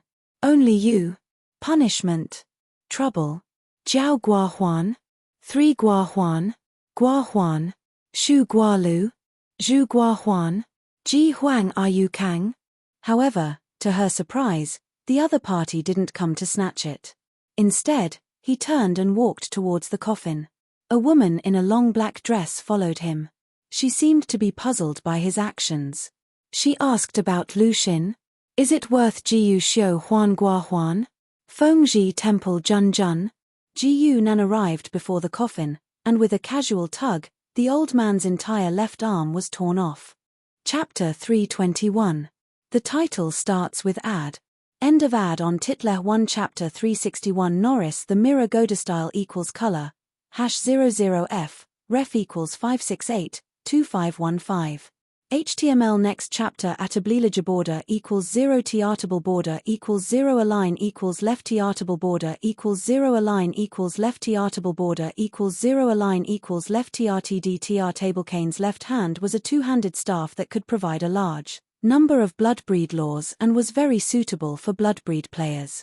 That's right, it was a two-handed staff. That was why any player who had seen a picture of this weapon in his previous life would not mistake it for someone else. However, there were still many players who made the mistake when playing the game for the first time. It was precisely because of this that the forums in his previous life were often ridiculed about Cain's left hand. There were even people who deliberately misled newbies to satisfy their own evil interests. As a veteran player of many years, Ji Yunan would never forget this detail. After listening to Ji Yunan's words, Sylvia took a closer look at the arm, but she didn't notice anything special. This was inconceivable to her.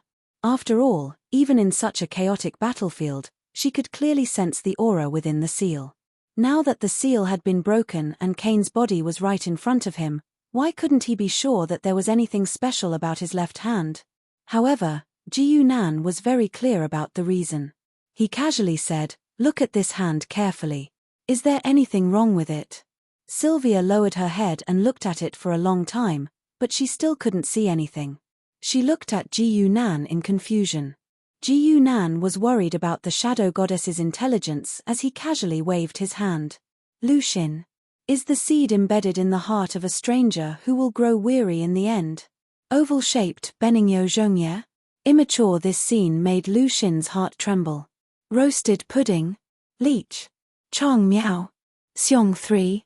Put the dice obediently remonstrated in the vat and hoped for a good harvest. At last the scabbard fades from the bridge, and the four fresh and young. If he could take away half of the palm, then he could naturally take away his heart and even his head. In other words, the talisman that his Star Lord had personally left for him was completely useless in front of this person. After realizing this, Lucian was stunned. Tossing Qinghu Tata to play with? Hale and hearty.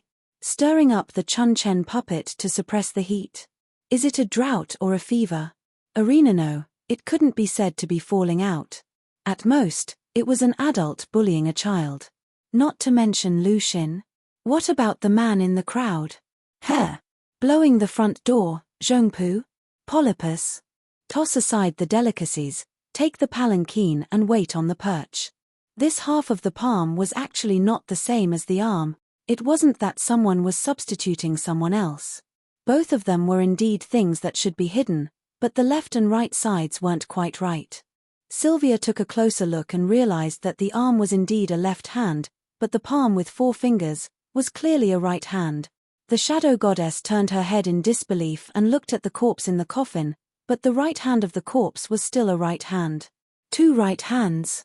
Cain died at the hands of the mirror deity. Ji Yunan saw that she finally understood, so he used the simplest sentence to express his meaning clearly. Mirror god Norris. A mid-level deity whose abilities were only at the 8th level, but he had once thrown the entire world of gods into chaos, and was the fuse that ignited the 4th war of the gods. Any deity who had lived through that period would not be unfamiliar with the name Norris. Sylvia was the younger sister of the god of light and justice, and was born almost at the same time as him. She was also one of the oldest deities, so of course she would know the mirror deity. It was also because of this that she deeply understood how strange Norris' power was. Through the law of mirrors, he could project an object into the image in the mirror, and even create a corresponding object in the world of the mirror. He could do it with objects, people, and even deities. In the end, the insane Norris tried to replicate the entire world, which incurred the wrath of the masses. However, Norris wasn't a fool. He had roped in a group of deities beforehand, which eventually led to the outbreak of the 4th War of the Gods. Cain had died at the hands of Norris, so it wasn't too difficult to understand that a section of his left hand had been reflected by the mirror. Sylvia had even imagined that a mirror had appeared in front of Cain, and he had tried to run out of its range, but in the end, a section of his left hand had been cut off.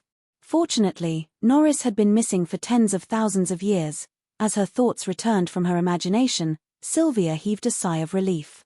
At the same time, she suddenly realized that if this fellow called Ji Yunan was so knowledgeable about everything, Then what was he going to do with Kane's left hand? An inexplicable fear surfaced in her heart. She looked up abruptly, but realized that Ji Yunan had already disappeared. Fine Ji Yunan, I don't care what you do. Sylvia sat in the Blood Club, with vampire princes from the blood breeds and powerhouses from other forces below her. But at this moment, they all bowed respectfully. Yes, Your Highness. Faced with a true deity, they had no reason or right to refuse. Even if Sylvia belonged to the light god system, and many of them were backed by the dark god. But a neutral plane was a neutral plane, and protection was not faith. Furthermore, it wasn't during the War of the Gods, and the relationship between the two major god systems wasn't as tense as imagined. Sylvia and the sky god were both from the light god system, but the goddess of flowers was from the dark god system. When the three of them had met earlier, it had been a harmonious atmosphere, and they didn't seem to have any intention of fighting. Sitting in the hall, Sylvia's expression was very solemn. She still couldn't be sure what Ji Yunan's objective was, but if she couldn't find any traces of Ji Yunan after a long time, she would choose to send the news back to the light god system, or even her brother. She wasn't making a mountain out of a molehill, but the lunatic Norris was simply too terrifying, and she couldn't take him too seriously. However, what Sylvia didn't expect was that after just a few days, Ji Yunan's whereabouts would be reported to her. This fellow had no intention of hiding at all, and had just swaggered into the Blood Club, and was even peeking at the embrace? Pervert. Sylvia didn't hesitate to use this word to describe Ji Yunan, and her gaze showed that she indeed thought so in her heart. The embrace of the blood breeds was even more secretive than the process of mating. After all, mating was only for mutual pleasure, and the embrace was the true way to develop offspring, and vampires couldn't get pregnant. However, Ji Yunan didn't just watch, he even participated in it personally. Don't be mistaken, he participated by dripping the golden origin blood in his hand into Zhongdai's body. The process of Zhongdai's blood feeding was much faster than Ji Yunan had expected. Previously, when Ji Yunan had gotten Kane's left hand, he hadn't had the chance to chat with Sylvia for long before he realized that Zhongdai was already prepared for the embrace. This extremely unique blood fetishist was indeed a natural candidate for the blood breeds. As she had been drinking blood for a long time, her digestive system had long gotten used to this eating habit, to the point where she had to mix normal food with blood in order to properly digest and absorb it. For a human with a normal bloodline to be able to torment herself to this extent, Zhongdai really wasn't an ordinary person. Chapter 322. Start of ad. End of ad 1. Text chapter 362. Finding the door H1A style equals color, #00F. Ref equals iml. Next chapter Atablilage border equals 0 Tartable border equals 0 Align equals left Tartable border equals 0 Align equals left Tartable border equals 0 Align equals left TRTD TR table. Christina was a girl with long brown hair and a face that wasn't too hard. Mobile phones didn't have ads, so it was a good idea to save data. She had just embraced Zhongdai, so her face was still a little pale, but she still looked at Ji Yunan and Sylvia, who had just appeared, warily. Who are you? Christina looked at the two of them, but her hands didn't move much. These two people who could appear in front of her without a sound were obviously not simple. Christina's voice was very crisp, as if she were a real girl. Ji Yunan also knew that she wasn't very old, and was one of the few young vampires. If the players did not intervene, she would become the future leader of the Raymond clan and lead this clan of vampires to serve under a powerful god. She would even be involved in the final divine war. But right now, she was just a little girl who hadn't even reached the legendary realm. Don't worry, I'm her friend. Ji Yunan smiled and pointed at Zhongdai, who was lying unconscious on the bed, her body emitting a strong smell of blood. Sylvia noticed the blood bottle in Ji Yunan's hand and asked in confusion, "This is the origin of the vampires?" The origin of the vampires was, of course, the blood of their ancestors. Yes.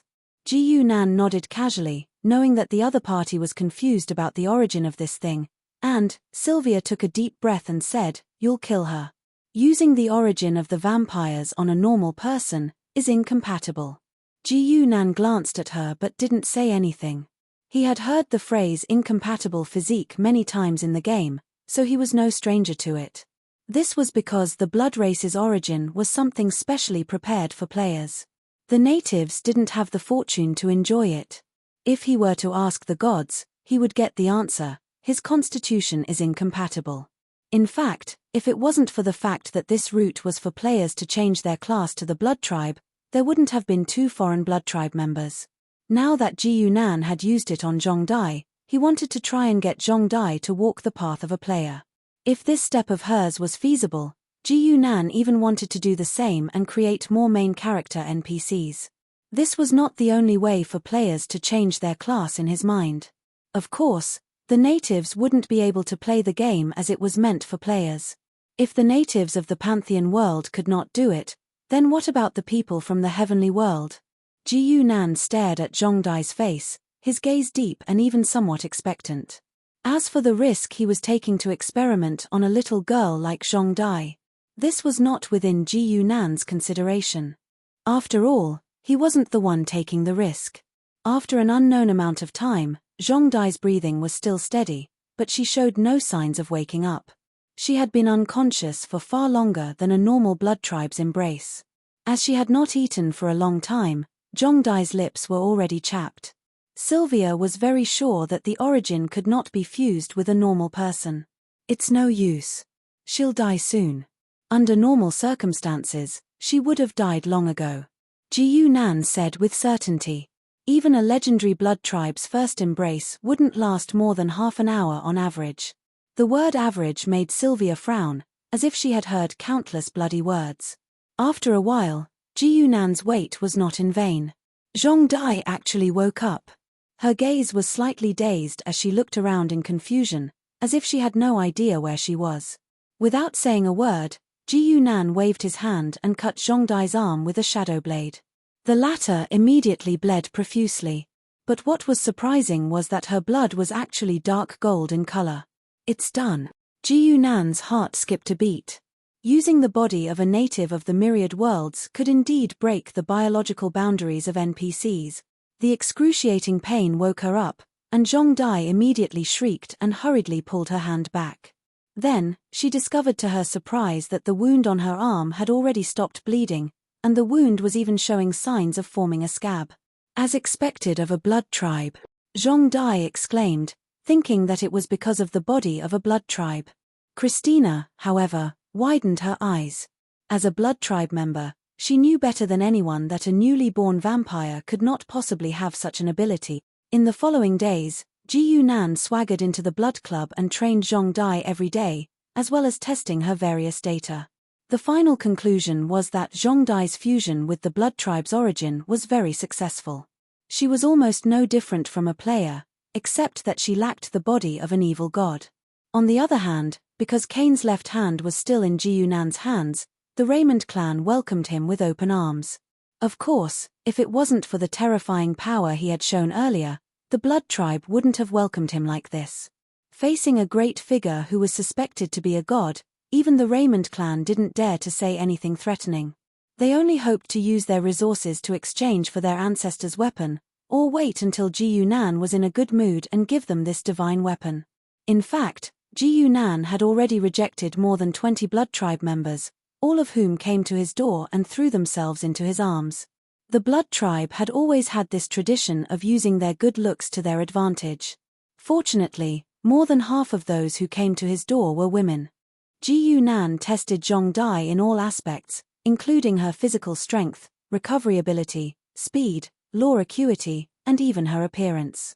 He evaluated all of them one by one.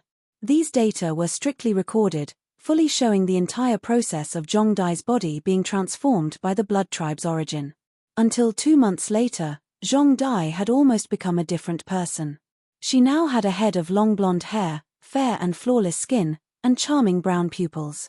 Even her height had increased by a few centimeters, making her look tall and well-proportioned.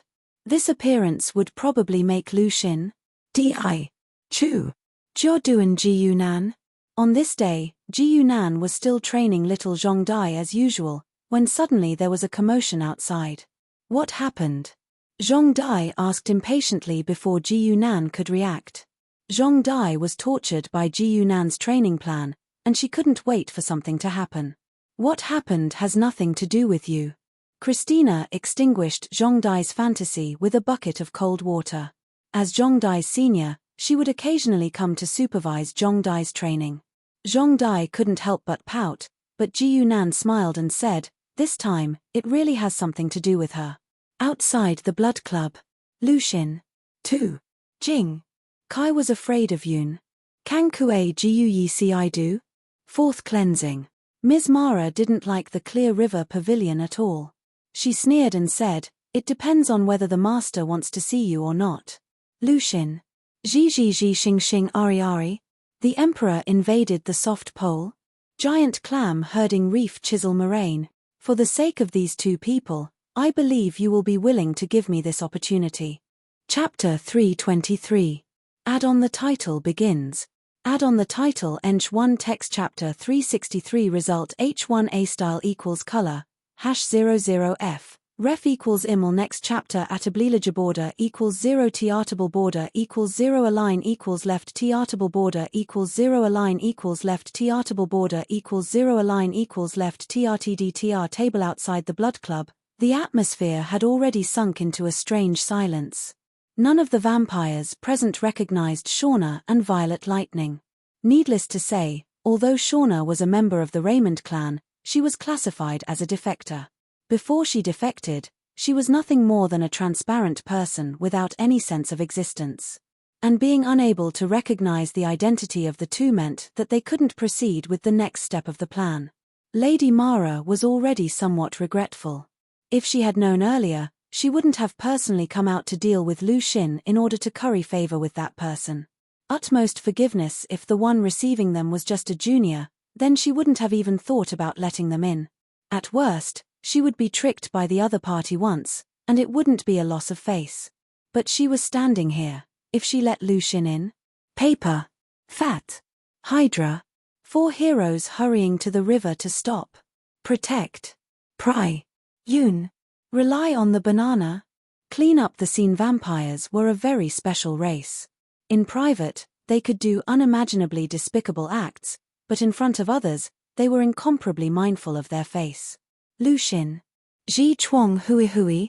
Miao Mu Cunning. Ruan Nai. Cool. Huang by Ji Yu Bao. Worrying in bed.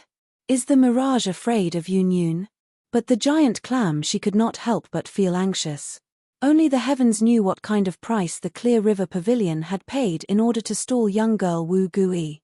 To put it bluntly, Lu Xin? Asking her out on a date and saying she's a man? Huang Ben Lai? Scratching my head. Yun. Ko. However, her action saved Ms. Mara the trouble. Anyway, the movement had already been made, so it was reasonable for her to take the opportunity to inform Ji Yunan. What is it? Ji Yunan arrived faster than they expected. He was accompanied by a blonde girl who stood behind him with a reserved expression. I finally get to see you, Lu Xin. Cut the hair. A pet. She knew that the person in front of her had the ability to kill her easily, but she had come here with the determination to die, so she was not afraid. If he didn't even have the courage to face death, how could he bring Zhongdai back? Lu Xin. Was he suffering from an evil spirit? Making a pact? Liao. Corpses fall to the ground and leave the palanquin. Raid on Zhenjian instantly changing the mountain. Sangku. What the hell? Worried about Yongyi's milk Ping Jiaogui? Glimpsed the armor model. Pretended to be a bad person. Milk. Teach the teacher to warn the corridor. As he said this, Lu Xin judged Neon. Ku. There was no one in this world without a weakness. Although Ji Yunan was terrifyingly strong, as long as he wanted something, there would be a weakness. Lu Xin. Was he? Yongyi's grave. Was he? Was he? Was he? She followed Ji Yunan all the way to the world of gods, believing that he needed Wu Gui and Violet Lightning's help. On the other hand, she investigated Ji Yunan's behavior in Blood City. From the flower-selling girl to Shana, it was only logical that Shana was also captured. If even these two could not move Ji Yunan, then Lu Xin? Loyal to Yi Chichi? Alpha Priest Chichi? Chase? Lu Xin. Zhong Xin squatting tidy? Zheng Zheng. My Yong Yi can resist misfortune beating Sishi skeleton dadash? Ku. Embrace. Di. Yong Shu. Yong Yi. Shui Shuro Tiaro Wen. Kai Mang. Ku Yong. Lucian. Questioning Di Chichi Huan Sai Xialina. Scandium. Wan Wo Jiao invading skeleton aperture is like W chanting oyster sac Huan Sai. Ying. Kiji. Song.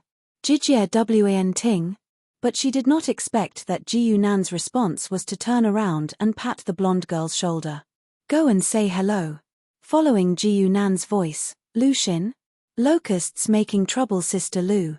The blonde girl, Zhong Dai, called out with her still crisp voice, as if nothing had happened.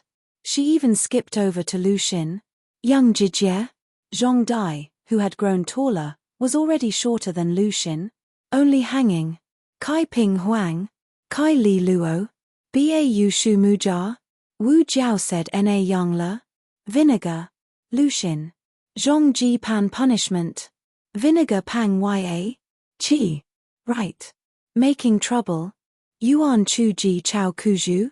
Shi. Yi Ping Huang Jijie. Scratching white mark. You went through with the embrace? She asked, dumbfounded. Yes. Zhong Dai still had an innocent look on her face.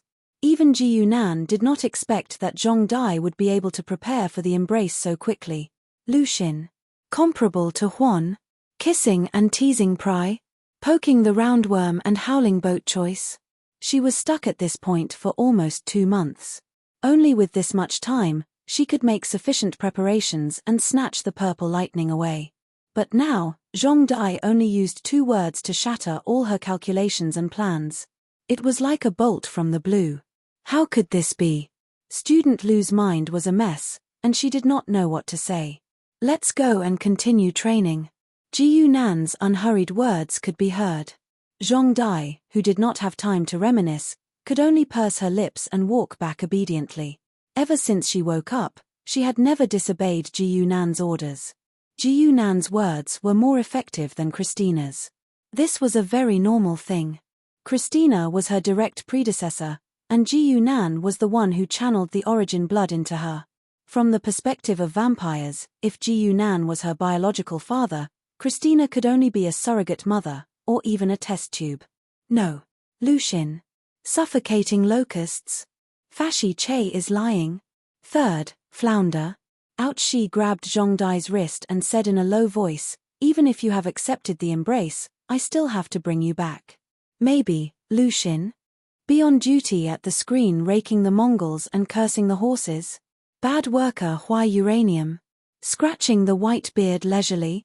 Qiao Zong. Remonstrance. Zhu Zheng. Ying Che. Ditch collision. Her hand that was holding Zhong Dai's hand was also pushed away by those tentacles, and then she quickly fell into the shadows.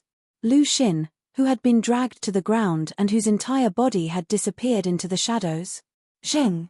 Huang O kidnapped Pak Hen obediently and brought him to school. Stirring Su Pao desolate arc with even wind. Why? Could it be that he didn't care about their lives at all? Lucian. Pouring water on a mound. Playing. Leech. What? What the F***?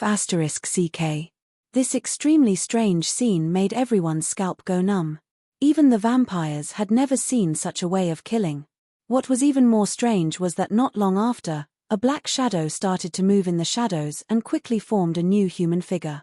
What is the method to remove the GU? Ji Nan asked casually. The shadow started to report the dishes dutifully: blue heartgrass, silver moon hoarfrost, eagle's hind claw. Ever since his first-class advancement, Ji Nan rarely used the rule of rebirth, but that didn't mean he didn't know how to use it. On the contrary, as his strength grew, the rule of rebirth was much more effective when used on low-level opponents. He could inherit most of the memories from when he was alive. Of course, it was almost completely useless on gods. This is also an application of the shadows. Sylvia's figure appeared beside Ji Yunan and looked at the shadow servant in surprise. Chapter 324. Start with ad on the title. End with ad on the title. 1 Text Chapter 364 Save money H1 A style equals color #00F Ref equals iml next chapter at oblilage border equals 0 teartable border equals 0 align equals left teartable border equals 0 align equals left teartable border equals 0 align equals left trtd table. Sylvia had been following Ji Nan all this time. She was still worried that Ji Nan might have some ulterior motives for the mirror god. After knowing that Ji Nan was going to use Kane's left hand soon, she decided to follow him and see what Ji Nan was going to do with it. On the other hand, she was also very curious about the other Shadow Master. In the end, the heavens did not disappoint those who waited. Sylvia had managed to wait until Ji Nan made his move, and his first move was a power that she had never seen before. The power of shadows can also be used to create life. Sylvia muttered. Her mind was already filled with the term shadow revival that Ji Nan coined, and there was no room for anything else. Ji Nan smiled strangely. He didn't mind giving Sylvia the wrong path. After all, whether this shadow goddess was on the right path or wrong path, she wouldn't make any progress even after tens of thousands of years. Maybe if he gave her a nonsensical path, she would be able to open up a whole new world. Ji Nan shook his head and left Lady Mara with Purple Lightning and Shauna, asking her to help him find the antidote. Lucian. Is it worth the octagonal?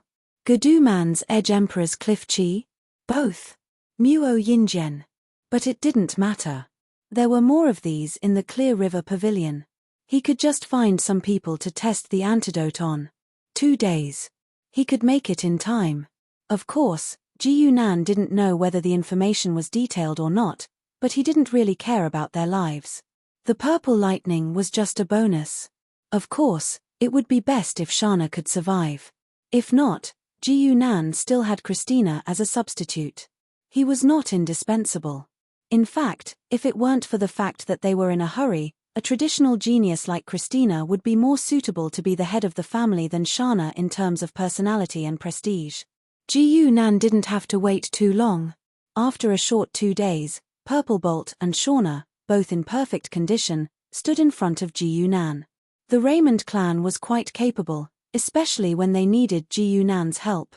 At the same time, Wu Gui, who had not been seen for a long time, also rushed over. No Return was in a sorry state. Her exquisite Kasaya was somewhat damaged and she had even put away the lotus seat she was sitting on. She had rushed over on foot. The foundation of the Clear River realm was not to be underestimated. Zheng. Turbulence. Time. Wei Mo Yang Zheng. Drumming Gorgon offering smoked palm neon. You sure are comfortable. You left us in Skeleton City and then fell out with the people of the Clear River realm. No Return looked at the calm expression on Ji Nan's face and immediately became angry. With her and the Purple Lightning's patience, waiting for 2 months was nothing. However, the people of the Clear River Pavilion suddenly attacked them, which was really unexpected. It could be said that Ji Nan's act of kidnapping Zhong Dai had indirectly caused trouble for the two of them. However, Ji Nan shrugged and didn't take it to heart. He never cared what others thought. As long as it didn't affect his plan, he didn't care who died. You're here just in time. I sent these vampires to investigate the holy tomb of the undead. We'll set off once there's a result, Ji Nan said to No Return. In his original plan, he was going to use the vampires to find the entrance to the holy tomb. Lucian. Loyal as a fish. Let's wait. I hope we don't have to wait too long this time. Wu Gui couldn't do anything about him and could only say this. Ji Nan naturally ignored her. His daily work was still to train Zhong Dai. Oh, and now there was one more thing, which was to help Shauna run for clan leader. Because the Raymond clan still had the God of Steel behind them, if Ji Nan didn't want to completely expose himself here, he couldn't directly kidnap everyone. The way he helped Shauna was also very simple. He gave her Kane's left hand. As soon as Shauna received this magic staff, she fused her own blood source with it, making this divine artifact her own. From then on, unless she died, she was the only one who could use this staff. This was a huge advantage in the election. The ancestral staff could directly increase the purity of the blood of the vampires and indirectly increase the strength of the vampires. Now that it was in Shauna's hands, even if the entire clan could use it, only Shauna could use it. And with so many people in the clan, they would have to line up, right? Shauna, as the owner of the divine artifact, would undoubtedly have the greatest say in who would use it first and who would use it the longest. Even if she treated everyone equally on the surface, it was very easy for her to tamper with the operation. As the days passed, Shauna's position in the Raymond clan became more and more stable, and the voice of becoming the next clan leader also became louder and louder. At this time, an entrance to the Holy Tomb of the Undead was found. The Holy Tomb of the Undead was indeed a very mysterious place. Not only did it have 9 entrances, but each one was constantly changing. Almost every once in a while, they would appear in different locations. Ji Yunan's luck was good this time. One of the entrances was not far from the Bloody City, and with his speed, he could reach it in 2 days. York Town was also the place where the Holy Tomb of the Undead was found this time. 3 figures slowly appeared at the entrance of the town. "It's on that mountain," said a young man in a white robe among the 3. Beside him were 2 women. One was wearing a golden robe, but her expression was as cold as frost. The other was wearing a black dress, and her eyes kept wandering around. The 3 quickly walked toward the mountain peak, and someone immediately came to stop them at the foot of the mountain. "Who are you? In front is..." Before they could finish their questions, the young man in the white robe lightly waved his hand, and they were all swallowed into the shadows. These 3 were naturally Ji Yunan's party. He had brought Girl No Return to the Holy Tomb of the Undead, and Sylvia had also followed. So cruel. Sylvia shook her head, expressing her opinion of Ji Yunan's actions. Girl No Return looked at her doubtfully. In the former's eyes, this person was obviously a Star Lord, and really shouldn't be so sentimental. Ji Yunan only smiled. He understood that the gods of the world of gods had a closer relationship with mortals than Star Lords. After all, they still needed faith. This entrance to the Holy Tomb of the Undead was obviously not the first to be discovered by Ji Yunan. On the way up the mountain, there were people guarding along the way. However, news of a powerful enemy attack spread very quickly, and after a few waves of people died at Ji Yunan's hands, no one else dared to stop them. When Ji Yunan's party reached the top of the mountain, they saw a cave entrance that flickered with faint fluorescent light. It was already surrounded by a group of powerhouses of various types.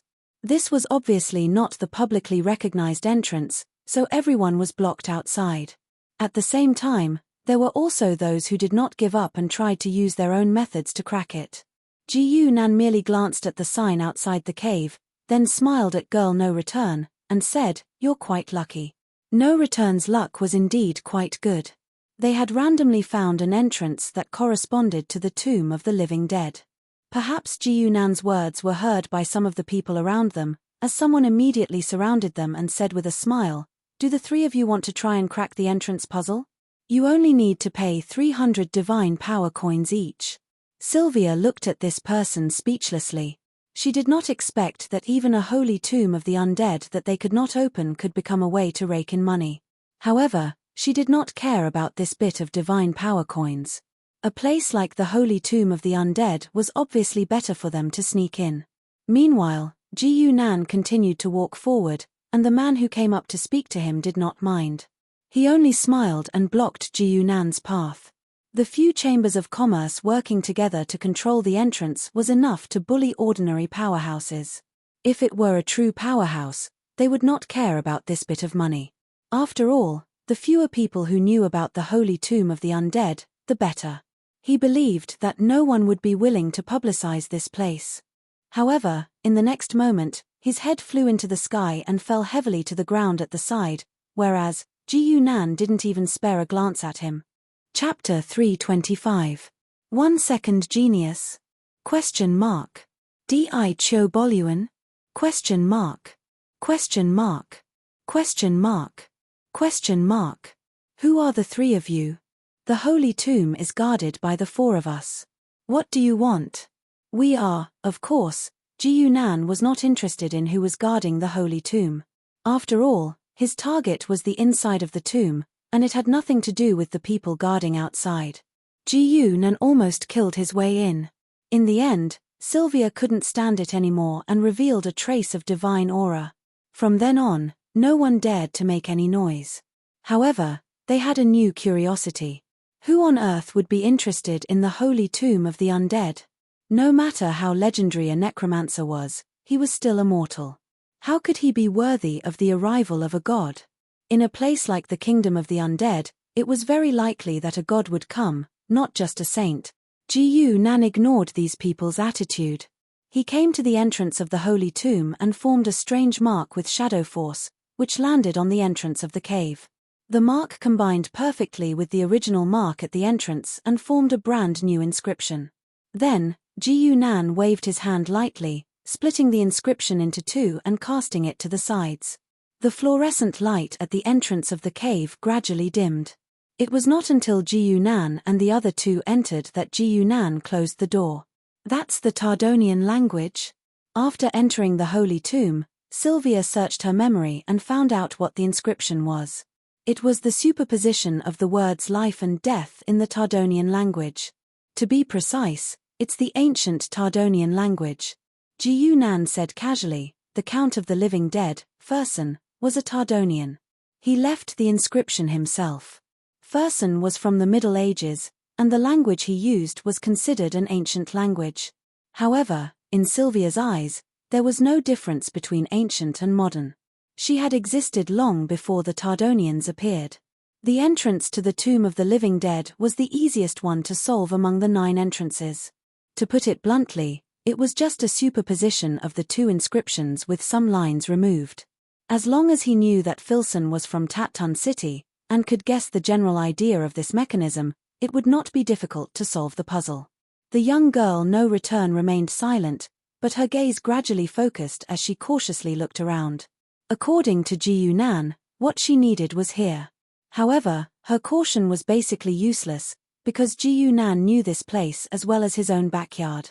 The Teutonians were famous for their necromancy technology. They were alchemists among the necromancers, so there were a lot of alchemy products in Felson's tomb. Traps, stone statues, and even alchemy maids, a whole bunch of things that could not be seen in the heavenly worlds appeared in front of Gu Nan and the others. But apparently, they were all paper tigers. Under Gu Nan's wise leadership, the 3 of them did not even pause. They reached the deepest part of the tomb as if they were taking a stroll. It's here. Gu Nan pointed at the coffin on the ground and said. Felson's coffin was very strange. The left and right sides were different. The left side was made of dark red wood, while the right side was made of some kind of special crystal. Felson is half alive and half dead. Half of his body is human, but the other half is undead and remains in this state. Gu Nan knew Felson's condition like the back of his hand. The living dead Felson was a legendary character in the background of the game. He was not inferior to Sandro, the necromancer who was worshipped as a demigod by the people. When Felson was alive, he almost single-handedly dominated the world. His undead empire controlled half of the continent. Although he lost to the Lionheart Queen, it was not his fault. Sandro, on the other hand, was praised highly by the people, but his territory was only the size of 3 dukedoms at most. Most of his achievements were in academics. Sandro could be said to be the first person to promote necromancy magic since ancient times. He had set 7 or 8 milestones in different fields. No Return was not interested in the history of the world of Pantheon. Her gaze was fixed on the coffin, which Gu Nan had already opened. Just as he said, a corpse that was obviously different from the left and right sides was placed in front of the 3. Should I take his origin? No Return looked at Felson's corpse and asked after some thought. She no longer doubted that this person had the maxim of fusion that she wanted, but she was not sure how to extract it.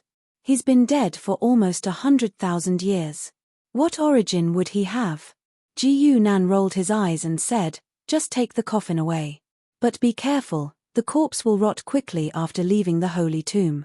No Return did not refute and nodded silently. She was not worried about the rot. The holy tomb of the undead could protect corpses, so could she. After getting Felson's corpse, Gu Nan did not waste any more time and walked towards the back of the tomb. Norris has been asleep for so many years. It's time to wake him up, Gu Nan mumbled as he walked. Sylvia perked up and pointed at Gu Nan. You really want to wake Norris up? Gu Nan turned around and smiled. I've never denied it. Sylvia's expression darkened when she heard Ji Yunan's words. Since you know Norris is here, you should announce the news. Norris is the enemy of all the gods, unless. Do you want to work with him? This shadow goddess was indeed very imaginative. Ji Yunan could not help but say, I'll kill him. In terms of status, Ji Yunan was more worthy of being the enemy of all the gods than the mirror goddess. After all, he was born, while Norris was acquired. However, for the sake of Ji Yunan's sin points, the mirror goddess had to suffer a little and become his experience points. Sylvia did not say anything else, but her eyes wandered. Clearly, she did not believe what Ji Yunan said, or at least, she did not believe that he had the ability to do so. She was already thinking that if Norris was really alive, and Ji Yunan was killed by him, she would definitely escape as soon as possible and spread the news. If not for the fact that the holy tomb of the undead was such a special place, she would even go out and spread the news. But she also knew that Ji Yunan would not let her go out right now. After taking 2 steps, she saw Ji Yunan suddenly stop. He took out Cain's left hand, which he took from Shana, and stabbed it into the ground. Ji Yunan's power was so terrifying that he actually made a hole in the holy tomb, which was made of countless mysterious runes. Cain's left hand, which was slightly withered, seemed to be on the verge of breaking. But that was enough. An inexplicable aura circulated inside the holy tomb. Then, a faint sigh was heard. I didn't expect that someone would really find this place. Norris. Sylvia recognized the voice immediately. It was young, calm, but with a hint of madness. Chapter 326. Genius in 1 second. Live. Di Chul 1. Champagne. Mound. The location of Norris's hiding place was something that many gods had tried to investigate, but to no avail.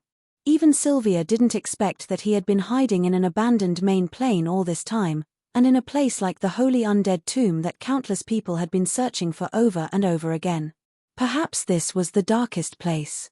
When too many adventurers were blinded by the treasures in the holy tomb of the undead, they naturally would not pay attention to other tombs, let alone the gaps between the tombs.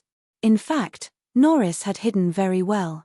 The place where he was hiding was just a spot in the holy tomb. If he had not broken the tomb bit by bit, no one would have discovered him. On the other hand, the people who came to search had to guess where he was and use the law of mirror that he had left behind in order to break the mirror barrier and awaken his remnant soul in advance. These 2 conditions were indispensable, and it was almost the most perfect defense.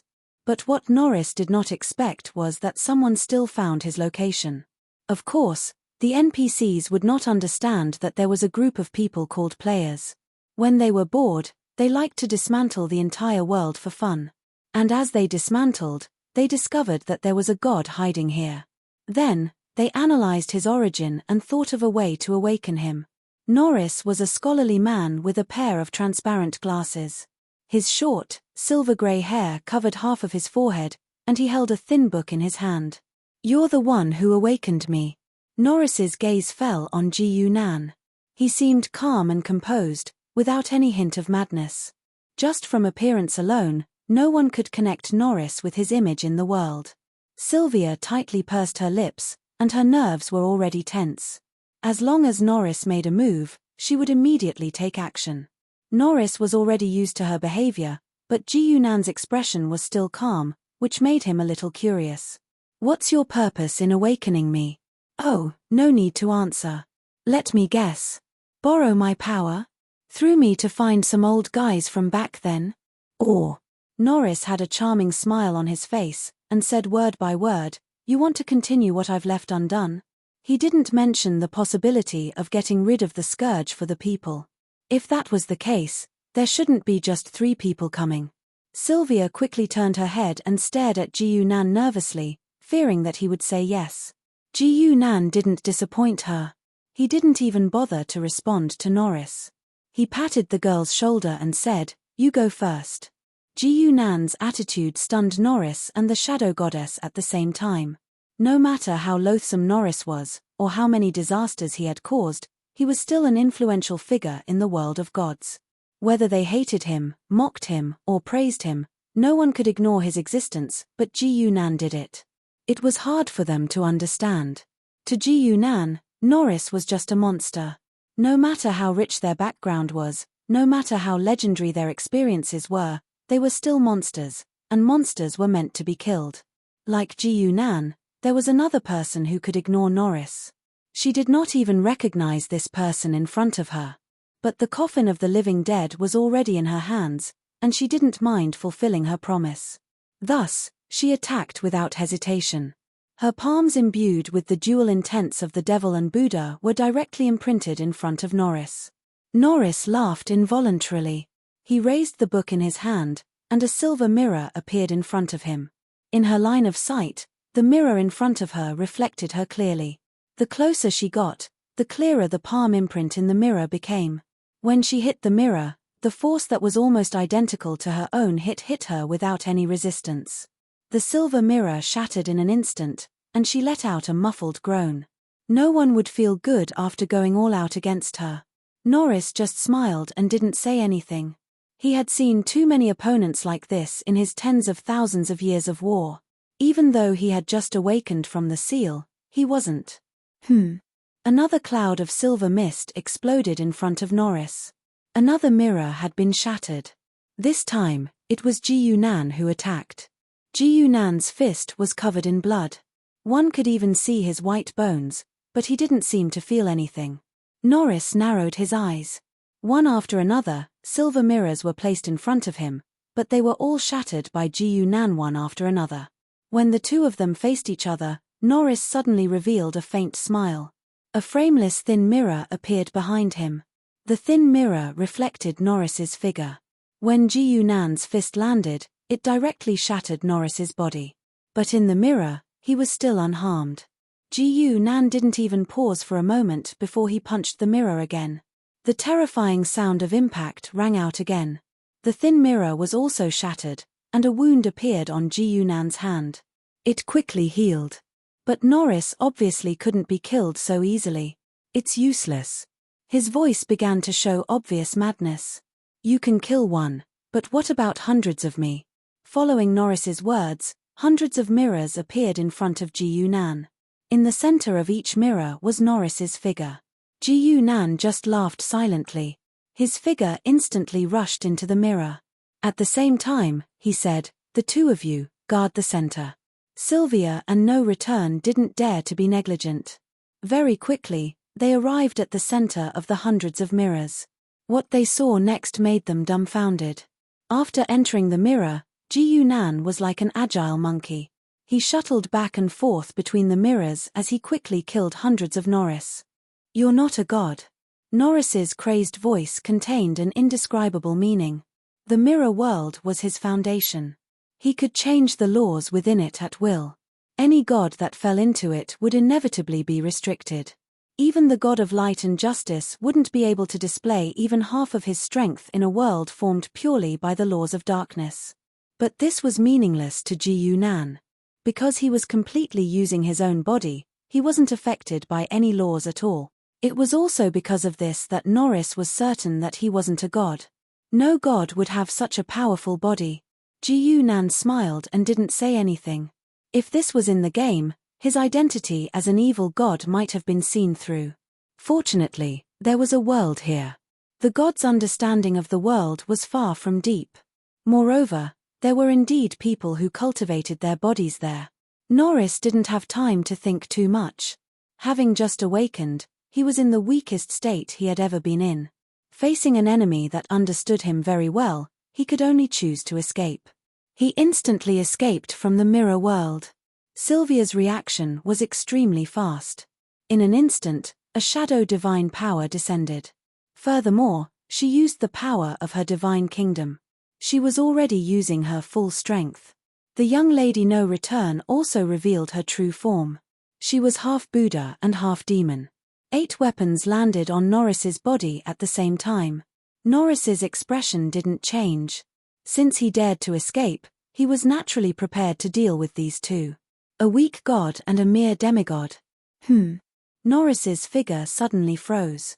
He looked up in shock, only to see a Buddhist staff flashing with astonishing golden light. A true god.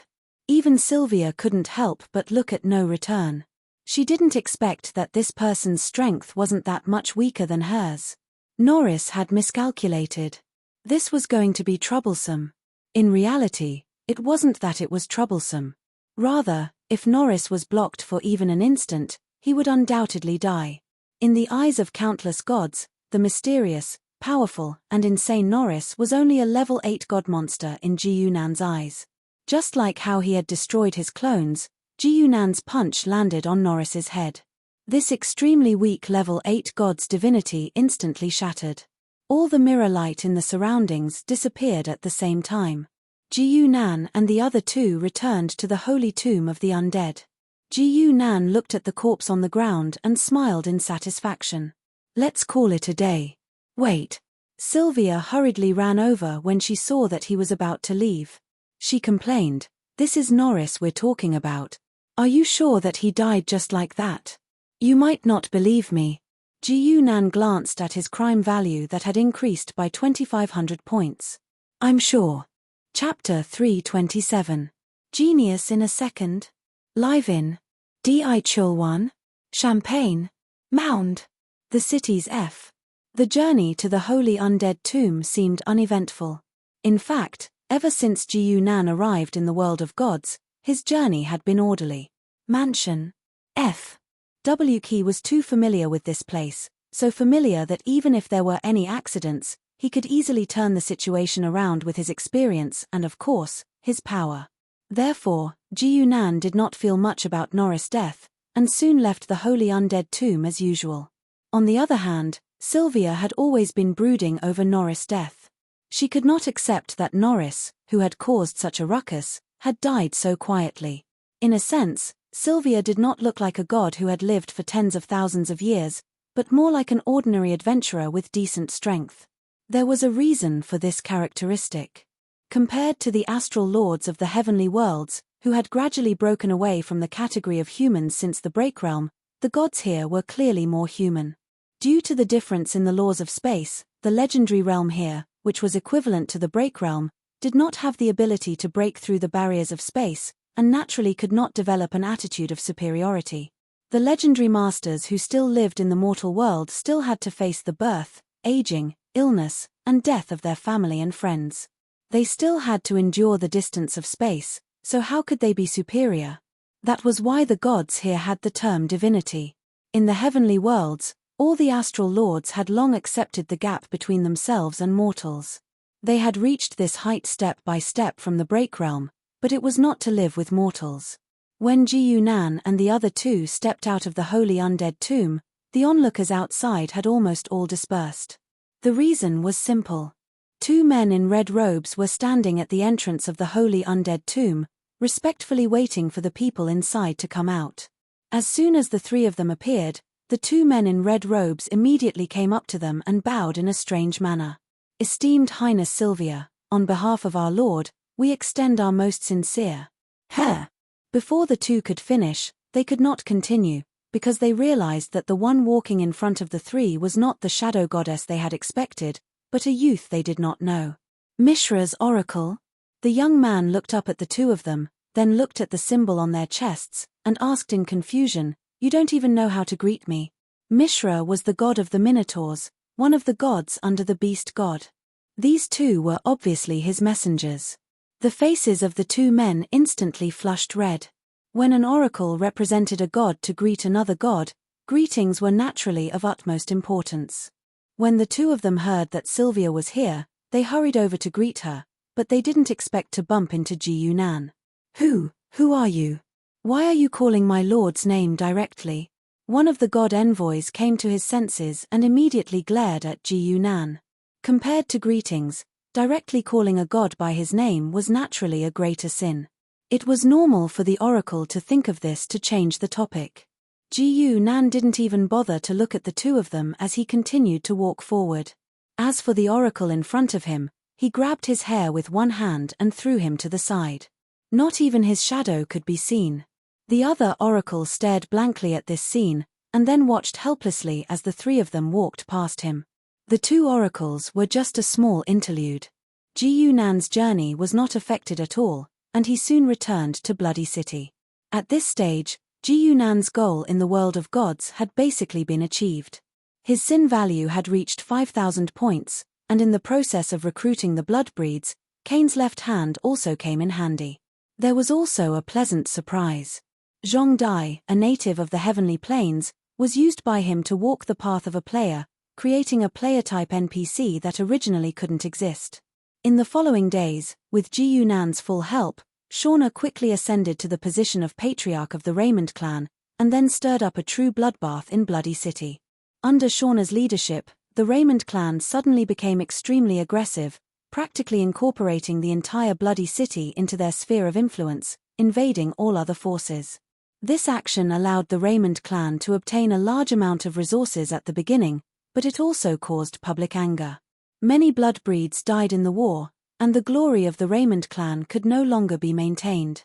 However, the bloodbreeds were a race that abided by the rules. Even in such a situation, Shauna still maintained her considerable ruling power.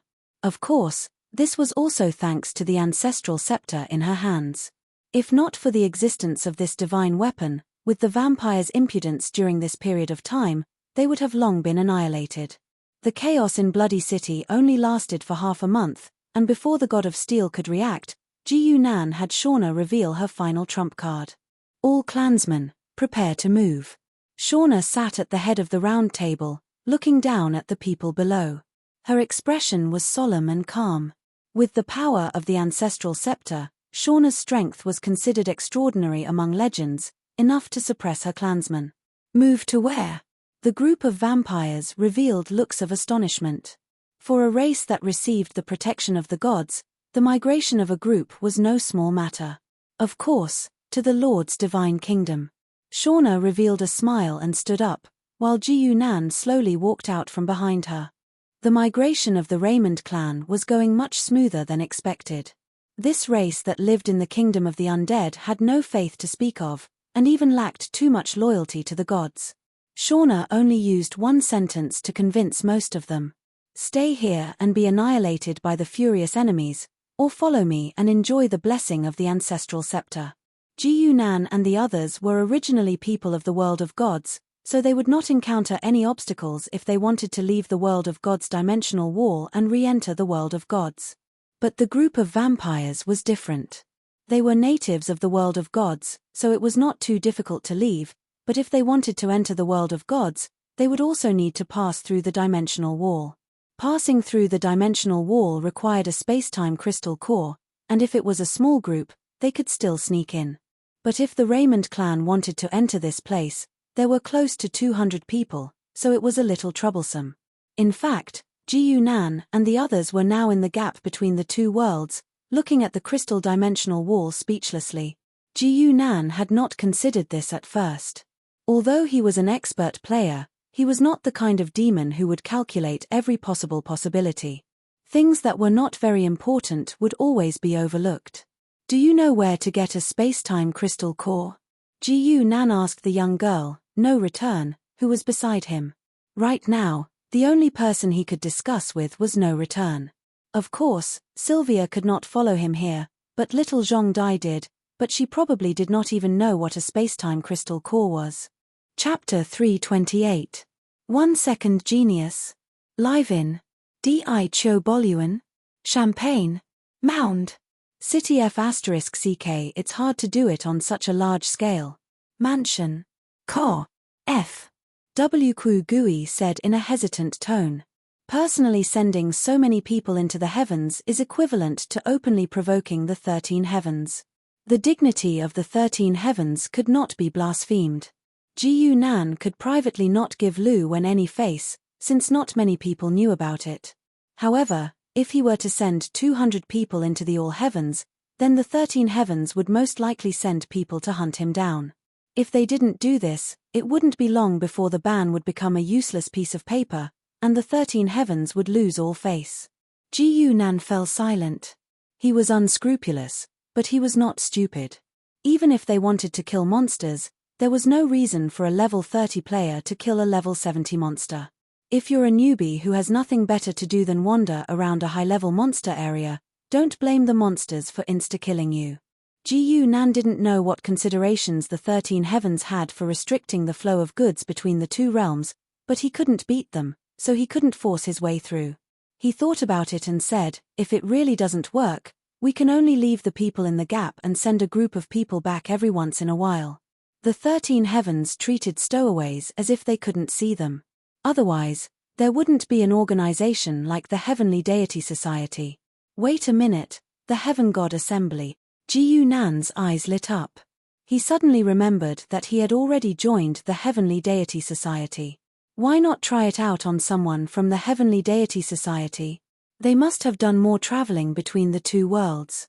Perhaps they had experience transporting a large number of people. It just so happened that he needed to make a trip to Extreme Sword Heaven after returning to the Myriad Heavens to report to Xue Ren, one of the people in charge of the Celestial Gods Association. Do you know about Extreme Sword Heaven and Xue Ren's situation? Gu Nan turned to look at Girl No Return and asked. As one of the top heaven-grade planes, Extreme Sword Heaven's situation and changes were naturally known by the outside world. However, this information would definitely not involve the Star Lord Xue Ren himself. Information about the Star Lords of the various astral realms was top secret and rarely made public. People only knew him as Xue Ren. He was a swordsman, and a very powerful one at that. More information could only be obtained by people of the same level as No Return. Xue Ren is very young, a few generations younger than me. Girl No Return frowned as she pondered. She and Xue Ren could barely be considered as contemporaries, but that was her memory from 9,000 lifetimes ago, so it was not easy to search for it. He's not a typical swordsman. Although he's a little obsessed with martial arts, he's more like a scholar. Scholar? Gu Nan raised his eyebrows. The mighty Extreme Sword Heaven's Star Lord, one of the strongest swordsmen in the entire universe, was not worthy of being called a scholar. Young Girl No Return's expression was also somewhat strange. I don't understand his sword Dao, and no one understood it back then. Others focus on the unity of essence, qi, and spirit when they draw their swords, but he never does. Then what is he particular about? I don't know either, but I remember the name of the first sword manual he wrote after becoming a Star Lord very clearly, The Sword's Ripples. When Gu Nan returned to the heavenly worlds, nothing seemed to have changed. The situation was still peaceful, but there were undercurrents surging. Every faction was moving towards their goals, and Gu Nan's God Nation was no exception. The work in the Bone World was progressing smoothly. The new white mist had the protection of the Star Lord and its own extraordinary fighting strength, so it was very popular everywhere. There were even a few agents with great potential here. If Gu Nan opened up a new God Nation, the God Nation would still be in order. The interior of the God Kingdom was still in order. A group of oracles continued to accumulate funds at a stable speed, and there were some changes in the management of the God Kingdom. Lan Sai and Yang Xiaoxiao, after understanding the system of the Bone World and learning a few rounds, began to try to integrate it into the God Nation. Gu Nan was aware of this and had no intention of objecting. Even in the game, when the butler's rank in the God Nation was high, he would definitely make similar requests. What the players needed to do was to enjoy the results they brought. Among the conditions for Gu Nan to advance to rank 7, his sin value had already met. He only needed to slowly accumulate points to advance to rank 7. However, accumulating points also required efficiency. Having only one dungeon was obviously the least efficient method. Opening a second crescent world was secondary. If he wanted to continue increasing his efficiency, he would have to start a God Nation war. This method could earn both sin value and points, but the threshold was higher. He would have to wait until the God Servant Station was upgraded or even built a few more before it was time to start a God Nation war. The Crescent world isn't easy. If I can make full use of the production capacity, I might be able to support some small-scale wars. Gu Nan calculated in his mind, trying to find the most efficient way to level up. He quickly made a decision. He would first go to Extreme Sword Heaven and see if there was a way to bring the Bloodbreeds in at once. If that was not possible, he would at least bring the legendary Bloodbreeds in and let them start clearing the dungeon first. Extreme Sword Heaven. As one of the top 20 large planes in the heavens, one could imagine how prosperous the Extreme Sword Heaven was. What surprised Ji Yunan was that this plane, which was famous for its swords, did not have an antique wuxia style. It was a pure modern city. A modern city with swordsmanship as the highest pursuit. It's quite interesting. Ji Yunan made such an evaluation. A girl walking in front of Ji Yunan smiled and said, "A lot of people say that." Ji Yunan was on the way to visit Shui Ren. The girl was his temporary guide.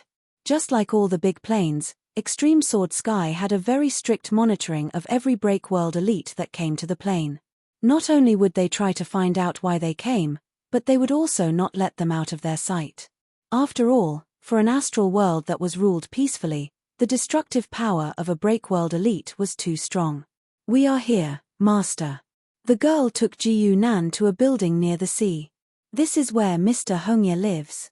Ji Yunan nodded and did not say anything. He walked forward.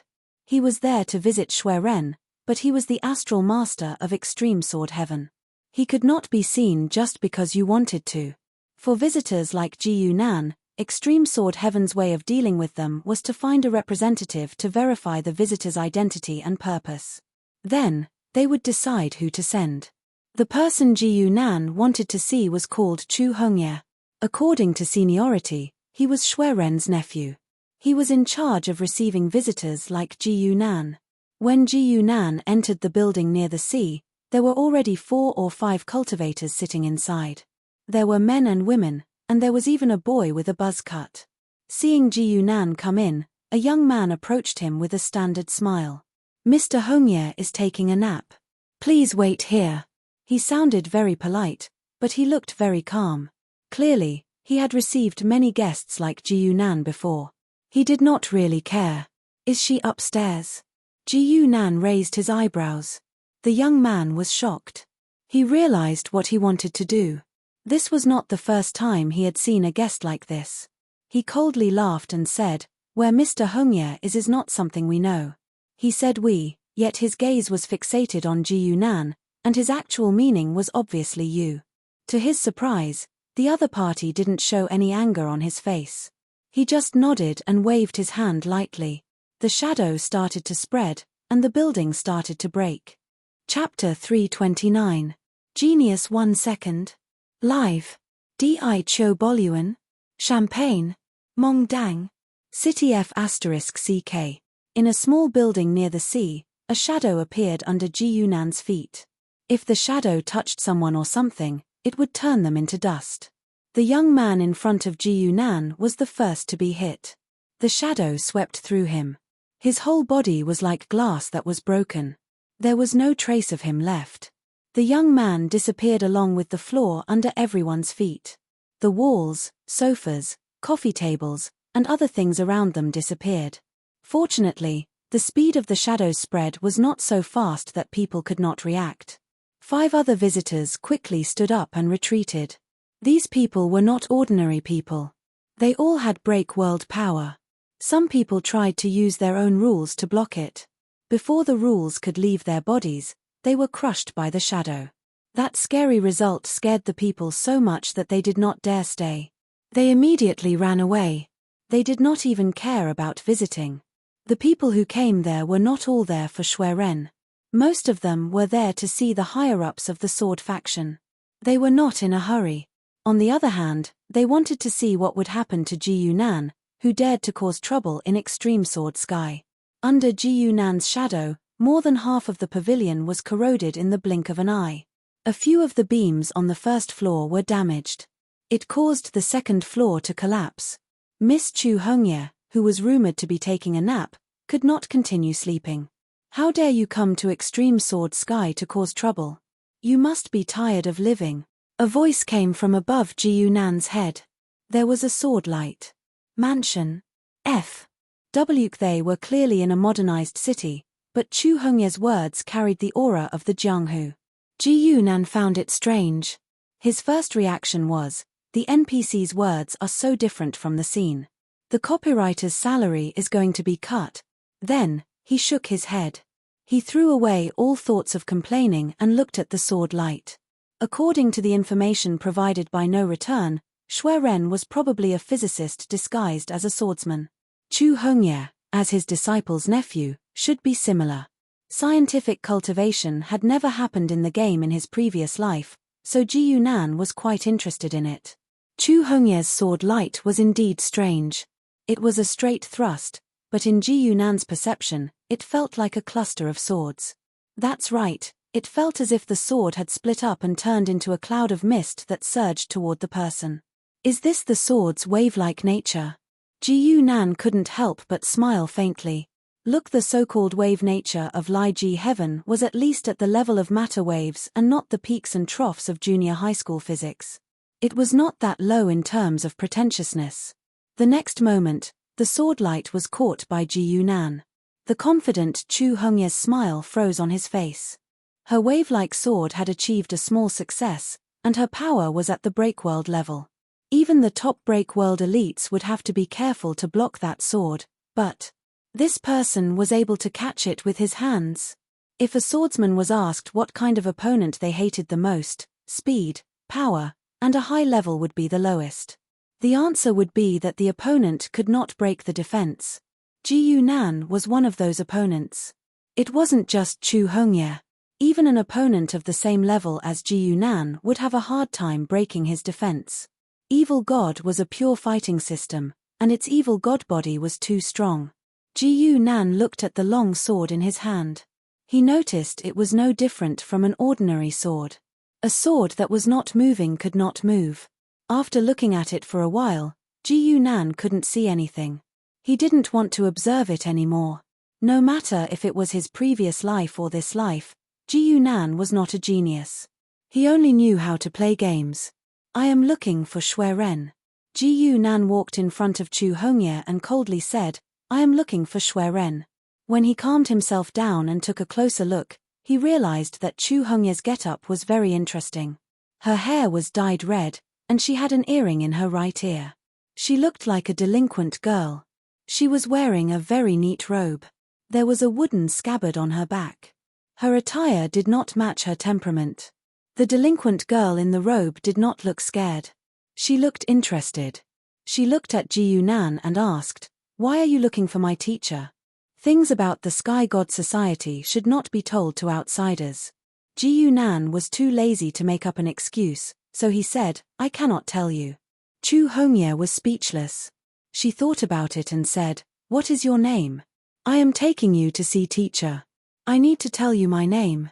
Just tell me where he is, Ji Yunan coldly said. I will go find him myself.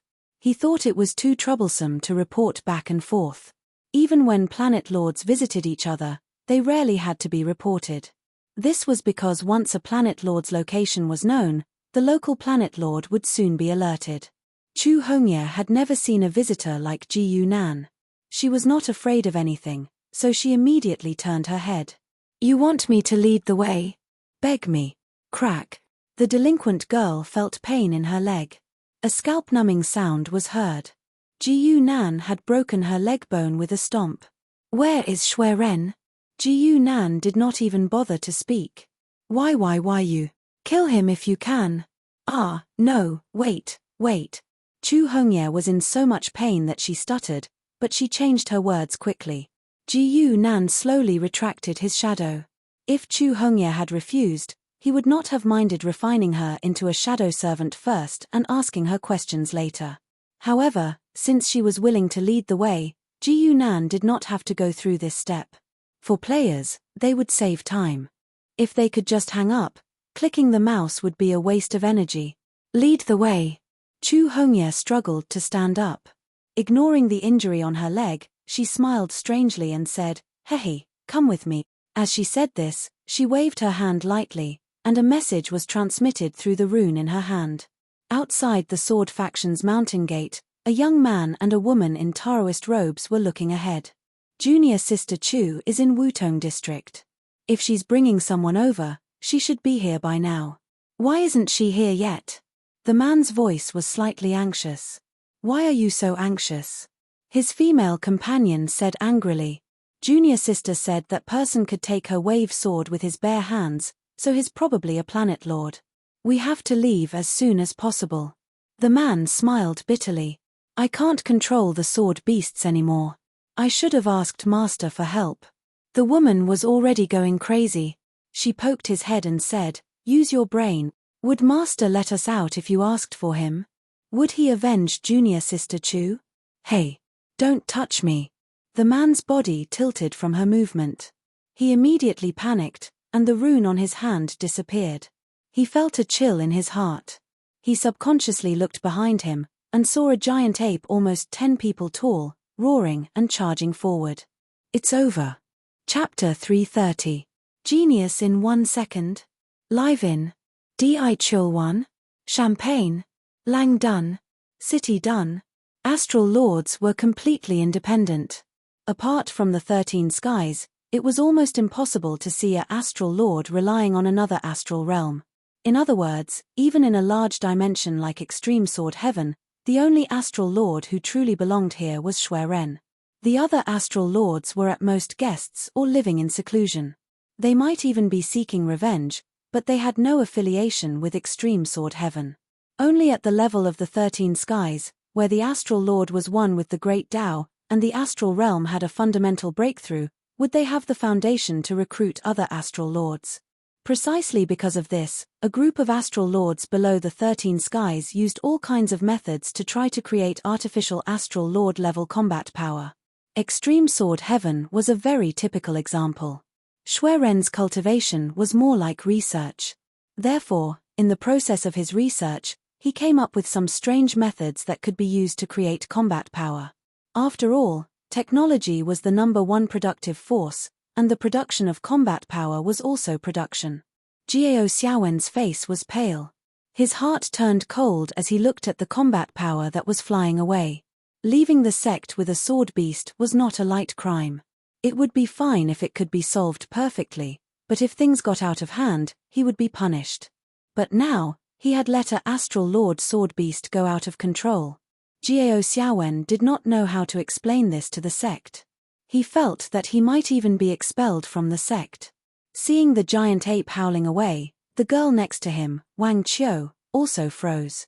She recalled the terrifying consequences of a sword beast going out of control, and was momentarily speechless. What do we do?" Wang Qiu's voice was trembling. "Quick! Go back to Master." In the dense forest, Ji Yunan held Chu Hongye's neck with one hand and walked forward slowly. Ever since he approached the sword sect, Ji Yunan did not let Chu Hongye out of his control.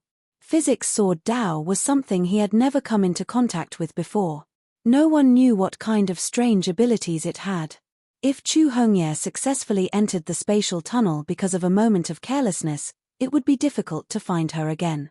Laws might be cut off, and abilities might be restricted, but the body of the heretic god was unstoppable. Ji Yunan believed that if he wanted to, even Shui Ren would not be able to stop him from twisting Chu Hongye's neck. "Hey! Can you put me down?"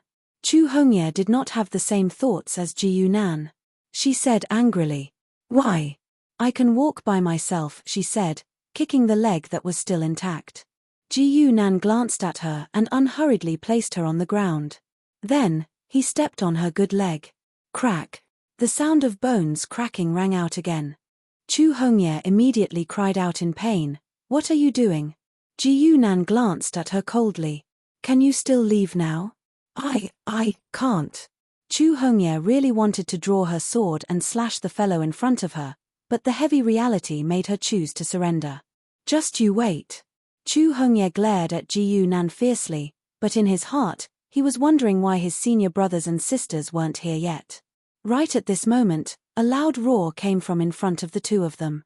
It was a giant ape howling at the sky, wantonly destroying everything in its surroundings. Chu Hongye's face paled. Of course, she knew that under normal circumstances, a sword beast would never do something like that. The sword beast had clearly lost control. A level 5 god servant. Not bad, Ji Yunan merely glanced over and said casually. God's servants were different from God's envoys and God's citizens in a god kingdom. Their responsibility was to conquer other planes. If one were to use the concept of business games as an analogy, God's citizens were the people, God's envoys were the various heroes, and God's servants were the soldiers. Different types of heroes occupied different fields, different levels, and different types of soldiers, but they all played the same role: war. God's servants were usually man-made beings. Most of them were not even living beings. They were relatively rare. After transmigrating for so long, this was the first time Ji-Yunan saw a god servant. Get out of the way! Get out of the way! Behind the giant ape, an old Taoist with a grizzled beard hurried over. Seeing Ji-Yunan and Chu Hongye blocking their way, he quickly shouted, Let go of me. Chu Hongye was still in Ji-Yunan's hand, but she could not help but scream this time. Chu Hongye knew very well how terrifying the sword ape's power was. This was the result of her Uncle Master's experiments on wild beasts based on the traditional path of sword cultivators. As it turned out, wild beasts could cultivate the sword too, and apes were the best of the best. This sword ape's power was enough to go against a newly promoted Star Lord. However, what made her feel helpless was that Ji-Yunan did not move at all.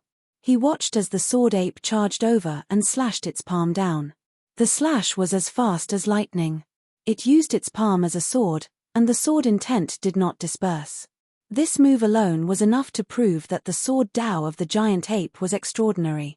She wondered what the cultivators who focused on cultivating the sword would think if they saw this. Humans were inferior to apes. Ji-Yunan stood in front of the sword ape and raised his left hand. He caught the sword ape's palm firmly. It did not even tremble. Instead, a strong gust of wind was generated, almost sending Chu Hongye flying. The sword ape's palm was as small as Ji-Yunan's, but Ji-Yunan caught it casually. The two figures, one big and one small, confronted each other. It was a strange scene. The other people in the forest also fell silent. Instead, the giant ape roared again, trying to break free with all its might. Ji-Yunan's hand did not move at all. Then, he swung the sword ape to the side. He swung the sword ape like a ball and smashed it onto the ground. Accompanied by a loud sound, the sword ape's head hit the ground and let out a sad cry. The sword ape's true power was focused on sword techniques, but it was not very powerful. Therefore, the terrifying force made it faint. Did it die from the fall? Jiao Xiaowen looked at the motionless sword ape on the ground and said, How can it die so easily? It's a sword beast. Wang Qiu said forcefully, but his tone was obviously not confident. It's not dead, but it's almost there. Their master, the white-bearded old Taoist, sighed. Drag the sword beast back first. There's no need for that. Leave it to me. A gentle voice rang in their ears. Only then did they realize that a figure had appeared beside them. It was a young man in light green Taoist robes. The old Taoist bowed as soon as he saw him. Senior brother sect master. Uncle master, save me. Chu Hongye, who was beside Ji-Yunan, immediately shouted. The person who came this time was the person Ji-Yunan wanted to visit. He was the #1 sword saint, Supreme Sword Heaven's Starlord, Shui Ren. Ji-Yunan had caused such a huge commotion here. If Shui Ren still couldn't detect it, then he wouldn't deserve to be the Starlord. Shui Ren bowed to the old Taoist, then he stepped in front of Ji-Yunan and Chu Hongye. He smiled warmly. Your Excellency Ji-Yunan, I've wanted to meet you for a long time. As he said that, he patted Chu Hongye's head lightly, signaling her to keep quiet. Why do you want to meet me? Ji-Yunan asked. To test my sword. Shui Ren's voice was still as gentle as jade, but there was a hint of fanaticism on his face. I heard that your body is invincible. If you can block my sword, I can agree to one of your requests. Swordsmen were usually obsessed with martial arts, and Shui Ren was no exception. However, Shui Ren was a very special swordsman. He paid special attention to etiquette, or rather, the correct procedure. Before he received Ji-Yunan's reply, he had no intention of making the first move. It was Ji-Yunan's first time meeting such a polite person. He nodded. Sure. As he said that, he lifted Chu Hongye in front of him, putting her between him and Shui Ren. Chapter 331. 1 Second Genius. Live in Di Cho Boluan. Champagne. Mound. City F***CK. The forest fell into silence again. Chu Hongye was held in front of Ji-Yunan. A faint killing intent came from behind her. She could only look at Shui Ren with tears in her eyes. She dared not move. The old Taoist priest and the others looked at Ji Yunan speechlessly. They had already realized that the person in front of them was probably a Star Lord. However, this was the first time they had seen such a shameless Star Lord. Shui Ren could not help but laugh. The sword aura that had gathered in front of him slowly dissipated. A moment later, Ji Yunan and Shui Ren sat opposite each other. The place where the two of them met was very special. It was a 3-story building with a unique style. It was completely made of bamboo, and the ground was covered with a thin layer of mat. It was a little like the Japanese style that Ji Yunan remembered. Shui Ren even got into a kneeling position. Even Chu Hongye, who was serving at the side, did the same. Where did you learn this from? Ji Yunan looked at the two of them curiously. He had never heard of a Japanese swordsman's sect in the myriad heavens. You mean this? Shui Ren pointed to the surroundings and said, "It was left behind by my master. It's the residence of a swordsman friend. His sword principle is very interesting." Ji Yunan nodded and didn't ask any more questions. He started to talk about his intentions. Bring 200 people into the all heavens? Shui Ren rubbed his chin. Lingyang told me that you came back from there, but it's impossible to sneak in with so many people. The 13 heavens are not blind. Shui Ren was one of the Heavenly Gods Society's higher-ups. Whether it was his strength or his qualifications, he was more than qualified for this position. Therefore, after Ji Yunan joined the Celestial God Association, Taoist Master Spirit Yang quickly sent the news back. Shui Ren naturally knew about this matter. The control of the 13 heavens over the various heavens wasn't omnipresent, but it definitely wasn't weak. They could ignore the relatively small scale of illegal immigration, but that was the extent of it. What about in batches? Ji Yunan could easily think of this problem. The difficulty isn't small either. Shui Ren laughed. Many of the smugglers are actually people from the 13 heavens. If you do it too many times, you'll be found out sooner or later. Ji Yunan could not help but frown slightly. He didn't think that the 13 heavens would actually do something like eating both the black and the white. As expected, a power of that level wouldn't leave behind too many flaws. Seeing his expression, Shui Ren continued, "But it's actually easier for you to bring people here than to smuggle them out. Have you ever considered using official channels?" You mean, bring people in through 13 days? Ji Yunan raised his eyebrows. He was used to doing things alone and had never thought about this. That's right. Shui Ren smiled and said, "If you don't mind being noticed by the 13 heavens, I can help you with this." Going through the channels of the 13 heavens to bring people in naturally had great benefits. There was no need to hide, and it was stable and efficient. The downside was that the people who were brought in had to be investigated. Their identities, origins, and whereabouts would all be recorded by the 13 heavens. Ji Yunan thought about it and decided to agree. After all, Shana and her group of vampires had nothing to hide. Once they entered the 13 heavens, they would be brought into the God Nation without anyone noticing. Sure. Thus, Ji Yunan nodded. Then it's a deal.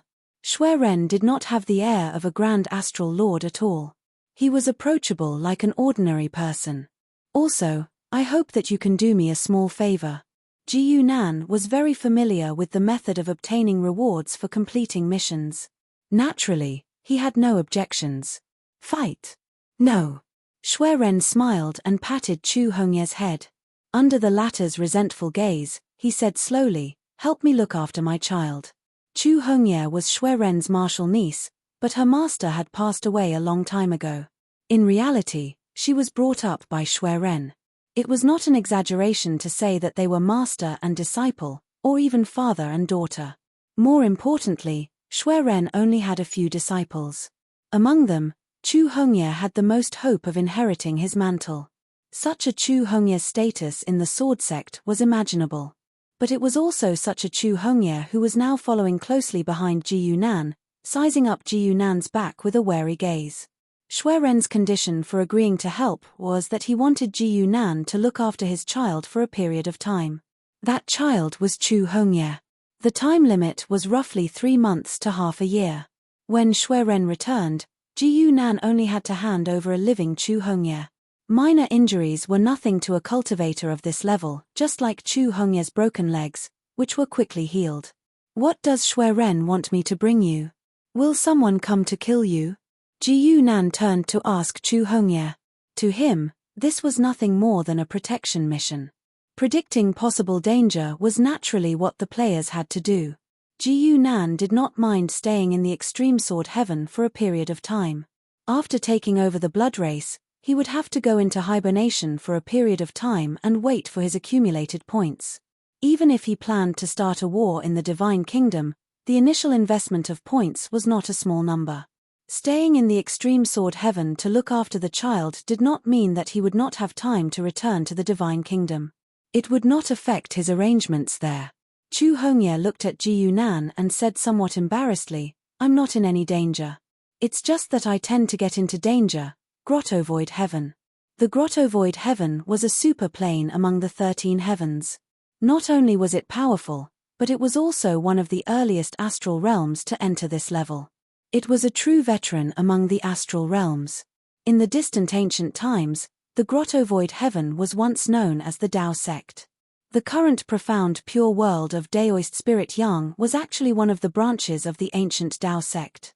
The Grotto Void Heaven had been passed down for many generations.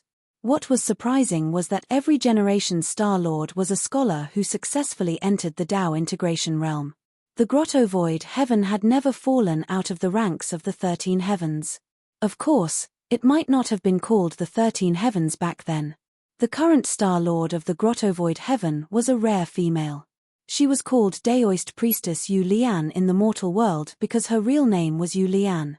At this moment, Yu Lian was sitting opposite Shui Ren. They were chatting happily.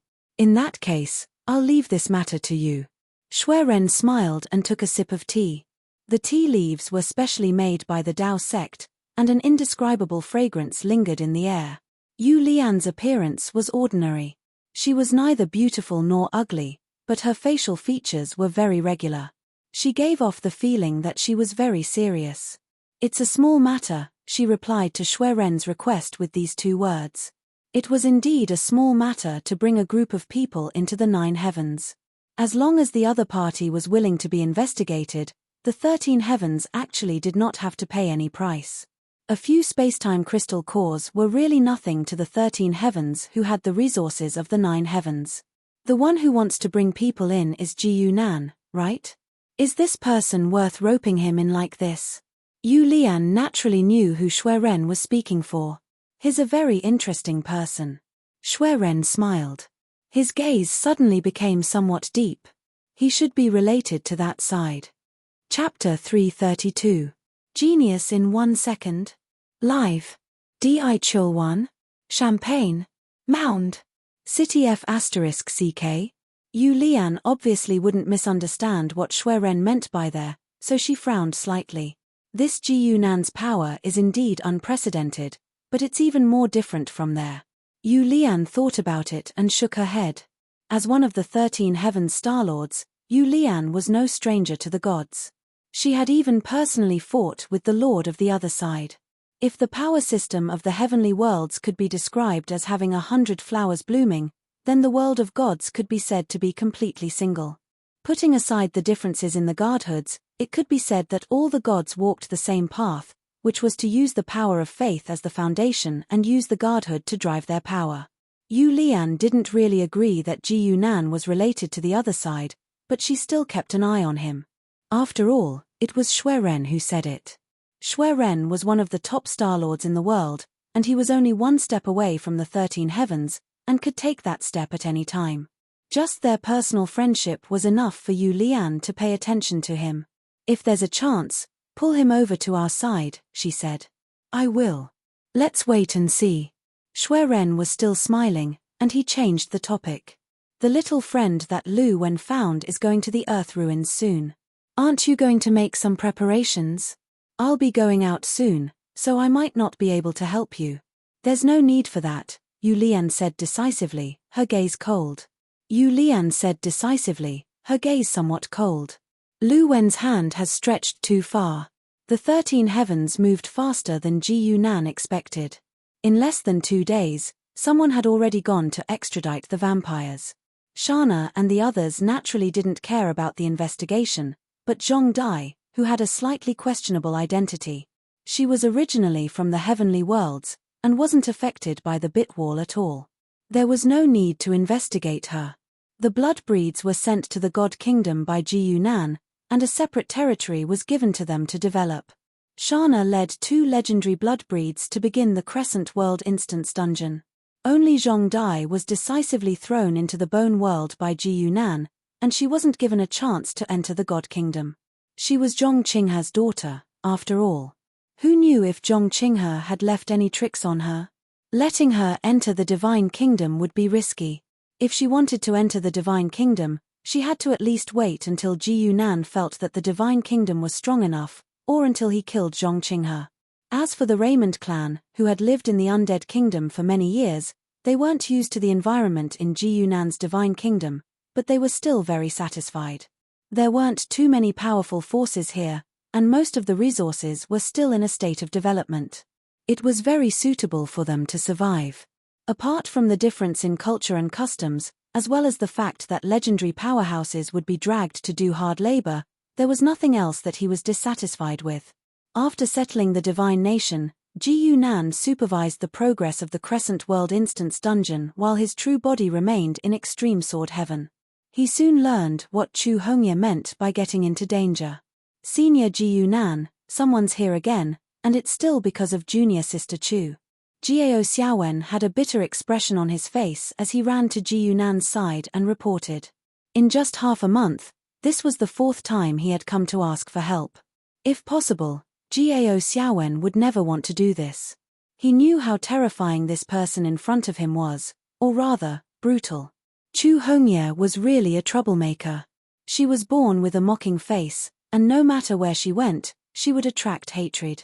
Every few days, people would come to ask for an explanation. "Oh, can't you get rid of them this time?" Ji Yunan asked unhurriedly as he leisurely basked in the sun and covered his head with a book. Ji Yunan didn't even have the intention to show up the previous 3 times they came to him. He had the sword sect send them away. It was nothing more than an apology and compensation. It wasn't the first time the sword sect had cleaned up Chu Hongye's mess. Yes, junior sister Chu killed someone this time, Jiao Xiaowen said helplessly. And it was the wife of a Constellation Lord. Now that Constellation Lord is here. The Constellation Lord came from a small plane. Even the astral realm had just been established, so he wasn't very powerful. But he was a Constellation Lord after all. An Extreme Sword Heaven couldn't be unreasonable.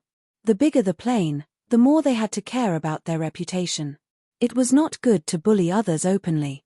"Senior, you should put junior sister Chu in confinement." Jiao Xiaowen couldn't help but say, "If you don't care about her, she's too good at causing trouble." That's what the previous seniors did in the end. Clearly, this wasn't the first time Chu Hongye had been stored. Whenever Shui Ren had to go out, someone had to look after Chu Hongye.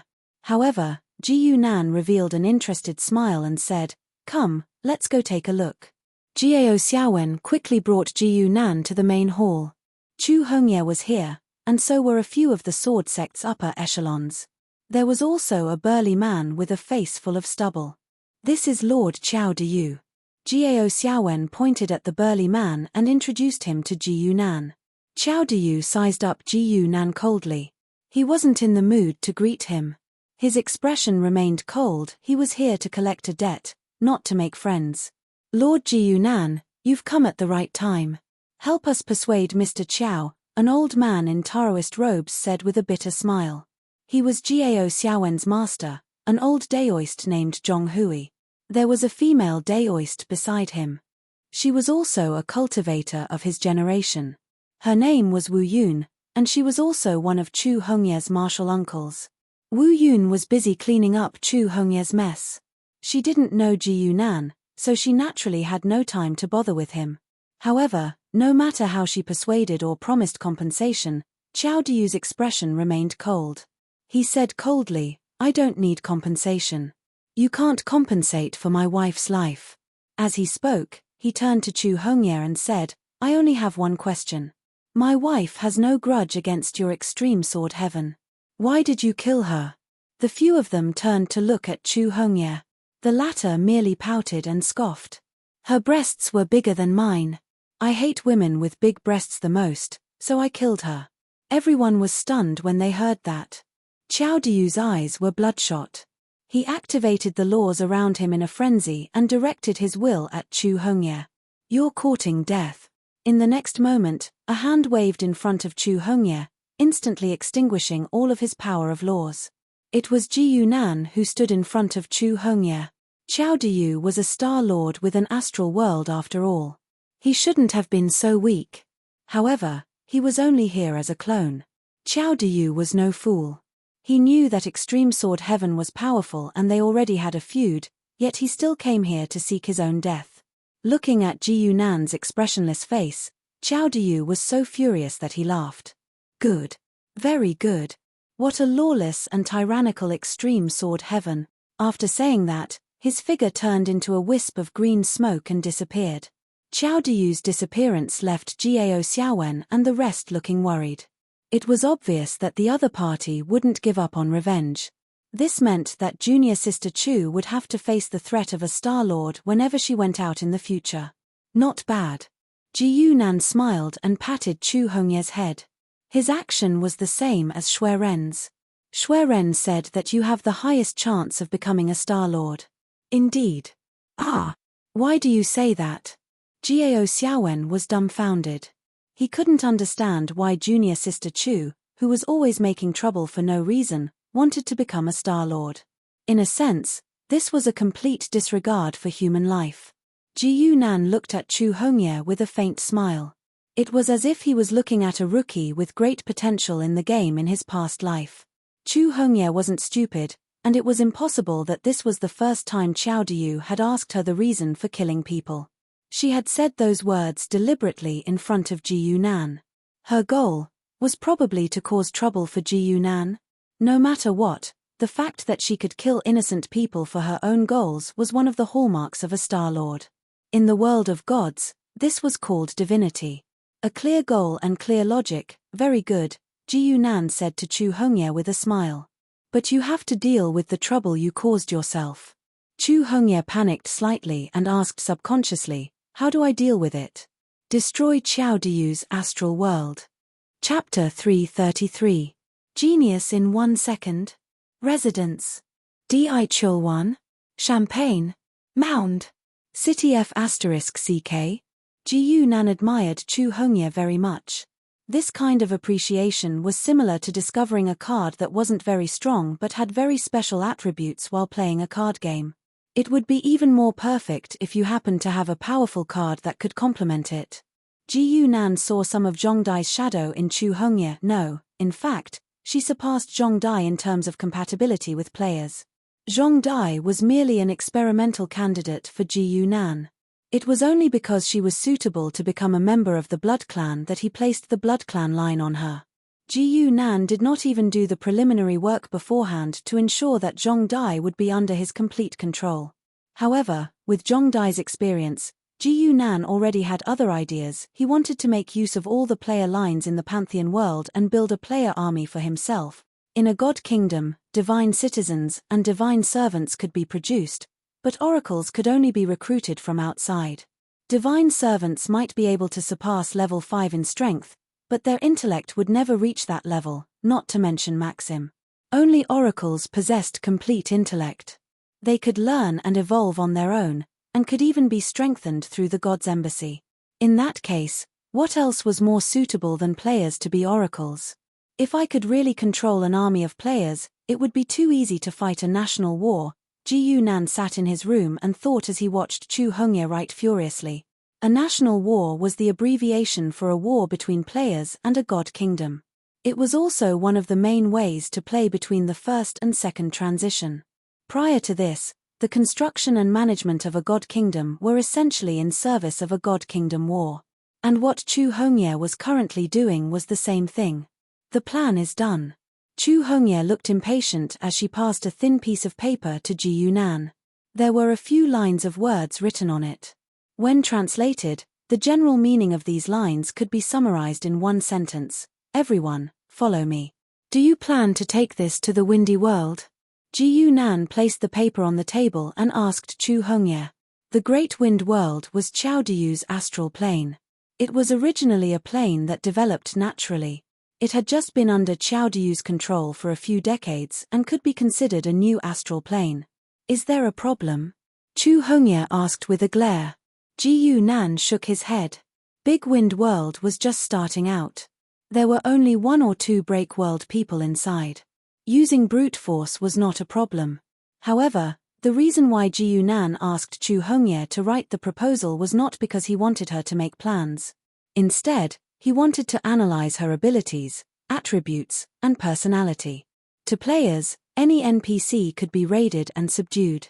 Ji Yunan intended to let Chu Hongye join his army of players. Of course, he had to examine her ability values in all aspects. It would be convenient if he took her in as an oracle. He could see her directly in the oracle hall. But because of the same concerns as Zhong Dai, Ji Yunan would not let her enter the God Kingdom just yet. Ji Yunan even began to think that if most of the talents came from the big plains, he should set up an organization in the God Kingdom to put these people there. Since they were going to fight in the other worlds, these heroes would mostly need to lead soldiers. It did not matter if they entered the God Kingdom or not. Chu Hongye saw that Ji Yunan did not say anything, so she spoke with an uncertain tone. Then, I'm leaving. She was very active, and she was always interested in exciting things like this. When Shui Ren was around, she would not have had such an opportunity. Ji Yunan waved his hand to signal for her to leave. He wanted to see how much Chu Hongye could do when she was free to do what she wanted. Her personality was suitable for joining the army of players, but she was different from the experimental Zhong Dai. If her abilities were too bad, she would still be abandoned by Ji Yunan. In fact, with Chu Hongye as an example, Ji Yunan's thinking had already expanded. If it was difficult to find someone like that, he could train them himself. Ji Yunan looked at Chu Hongye's back as she left and thought, let's try it out. There is nothing else to do here. Chu Hongye was gathering people. She was going to wipe out Big Wind World. During that time, Ji Yunan's God Kingdom had a new change. There were 2 reasons for the change. One was that Red Tail, who was in charge of the White Mist in the Whitebone World, had been strengthened by the God Embassy. After many years of accumulation, he had finally reached Break World level. Ji Yunan might be able to kill Star Lords casually now, but the difficulty of leveling up wouldn't change. The worlds were not places that could be leveled up by popping pills. If one person achieved success, even dogs and chickens would not be able to do so easily. On the other hand, Shana and the other Bloods' progress in conquering the Crescent World was faster than Ji Yunan expected. After a fight, it was guaranteed that the silver-robed elder would not be able to escape before there were casualties. After restricting the silver-robed elder's ability to run away, what was left was just grinding. If the 3 workers were familiar with the fighting style, taking them down would not be a problem. At the end of the day, the silver-robed elder only inherited a portion of Ji Yunan's power and his sharp fighting instincts. In reality, Ji Yunan's greatest strength was his familiarity with different systems of power and the specific tactics he could use. The silver-robed elder did not have this memory, so he would be killed sooner or later. No matter what, Ji Yunan was very concerned about this. He even gathered up 3 other legendary blood kindred. He asked them to use the experience of Shana and the others to fight the Crescent World in 2 shifts. If the Crescent World was conquered, the speed at which Ji Yunan accumulated points would increase. The money for the God Kingdom War would depend on it. That day, Ji Yunan was still in Extreme Sword Sky, but he was looking at the other side of the sky. That was where Big Wind World was. Chu Hongye's attack on Big Wind World had already begun. Although the plane invasion she organized seemed to Ji Yunan to have no technical content, no killing efficiency, and even no sense of beauty, it was still an invasion. Countless Extreme Sword Sky cultivators came to Big Wind World. They were led by a few Break World elites. They tried their best to kill the local elites of Big Wind World. Ji Yunan, who was watching from the side, nodded. Chu Hongye's strategy was crude, but the Extreme Sword Sky cultivators were not bad. They did a good job of killing and blocking people. Well, it was not their first time doing this. On the other hand, it showed how weak Big Wind World was. There was no need for world breakers to do anything. The invasion was not met with any resistance. Simply put, Big Wind World civilization was still a feudal farming civilization. Qiao Duyu did not have time to improve it. Forget cultivators of a higher level than them, even if they were fighting against cultivators of the same level, the natives of the Great Wind World would still be forced to retreat. 2 of Big Wind World's world breakers tried to fight, but they were easily killed by Chu Hongye. Then, the entire Big Wind World was burned. Chapter 334. Genius in a Second. Residence. Di Chulwan. Champagne. Mound. City F. The fall of the Great Wind World was faster and smoother than expected. Mansion. F. Wgu Nan did not get a chance to make a move. Instead, he noticed something different as he observed from the sidelines. It was obvious that this was not the first time the people of Extreme Sword Heaven had invaded other planes. There was no doubt about that. Therefore, the tactics they had come up with to deal with the invasion could be used as a reference. In this regard, there was a considerable difference between the heavenly worlds and the world of gods. The people of the heavenly worlds were particular about capturing bandits, capturing the ringleader. They would attack the cultivators of the target plane and destroy the enemy's strength as quickly as possible. The world of gods was different. The first to be killed was the oracles, followed by the fanatics. The source of this difference was still in one word: faith. The gods obtained power through their god nations, and it was the faith of the people of the god nation. The celestial lords were more like Jiu Nan. They only needed power. Therefore, the God Nation Wars would inevitably make strategic adjustments based on this point. After all, the ultimate goal of the God Nation Wars was to kill the Celestial Lords or the gods themselves. Attacking the planes was only to weaken their power. After observing and understanding the difference between the 2 God Nation Wars, Jiu Nan was quite satisfied. What made him less satisfied was that Qiao Duyu did not show up. If there were no accidents during the entire plane invasion, then Qiao Duyu's absence could be considered the biggest accident. He didn't show up. What do we do? Chu Hongye returned to Jiu Nan as if she had just gone out for a stroll. The entire invasion lasted less than a week. It was no different from a vacation. Jiu Nan was silent for a while, then asked Jiao Xiaowen, "Have you found out where Qiao Duyu went?" "Not yet. Our people are working on it." Jiao Xiaowen wiped the cold sweat off his forehead and answered quickly. It was strange that Qiao Duyu did not show up. After all, no matter how one looked at it, there was no reason for him to hide. The destruction of the star boundary meant that his power would be greatly restricted, and he would return to the level of an ordinary Star Lord overnight. In terms of chances, Chu Hongye had even used himself as bait in the end, but he still failed to lure Qiao Duyu out. If Qiao Duyu had the slightest chance of killing Chu Hongye now, his chance would be even slimmer when Shuiren returned. So what exactly was Qiao Duyu trying to do? Got it. The old Taoist priest, Zhong Hui, walked in from the door and said to them, "Someone found Qiao Duyu's tracks in the ruins of Earth." So it's in the ruins of Earth. Jiao Xiaowen was the first to come to a realization. No wonder he didn't come back even when his astral boundary was destroyed. He can't get out at all. There were many strange places in the universe. Some were naturally formed, while others were special zones caused by changes in ancient times. The Earth ruins belonged to the latter. It was a relic of the ancient hollow heaven. The grottovoid sky was one of the 13 skies. Moreover, it was a rather legendary plane. Mansion. Ko. F. W. The grottovoid sky had a very long history. It was one of the largest planes in the universe during ancient times. Moreover, it had always been in the 13 skies and had never left that level. However, it was not always smooth sailing. The grottovoid sky had experienced several major changes. During one of them, even a part of the astral boundary shattered and fell outside the grottovoid sky. That was how the ruins of Earth were formed today. Many people knew where the ruins of Earth were. However, it was mysterious and unpredictable.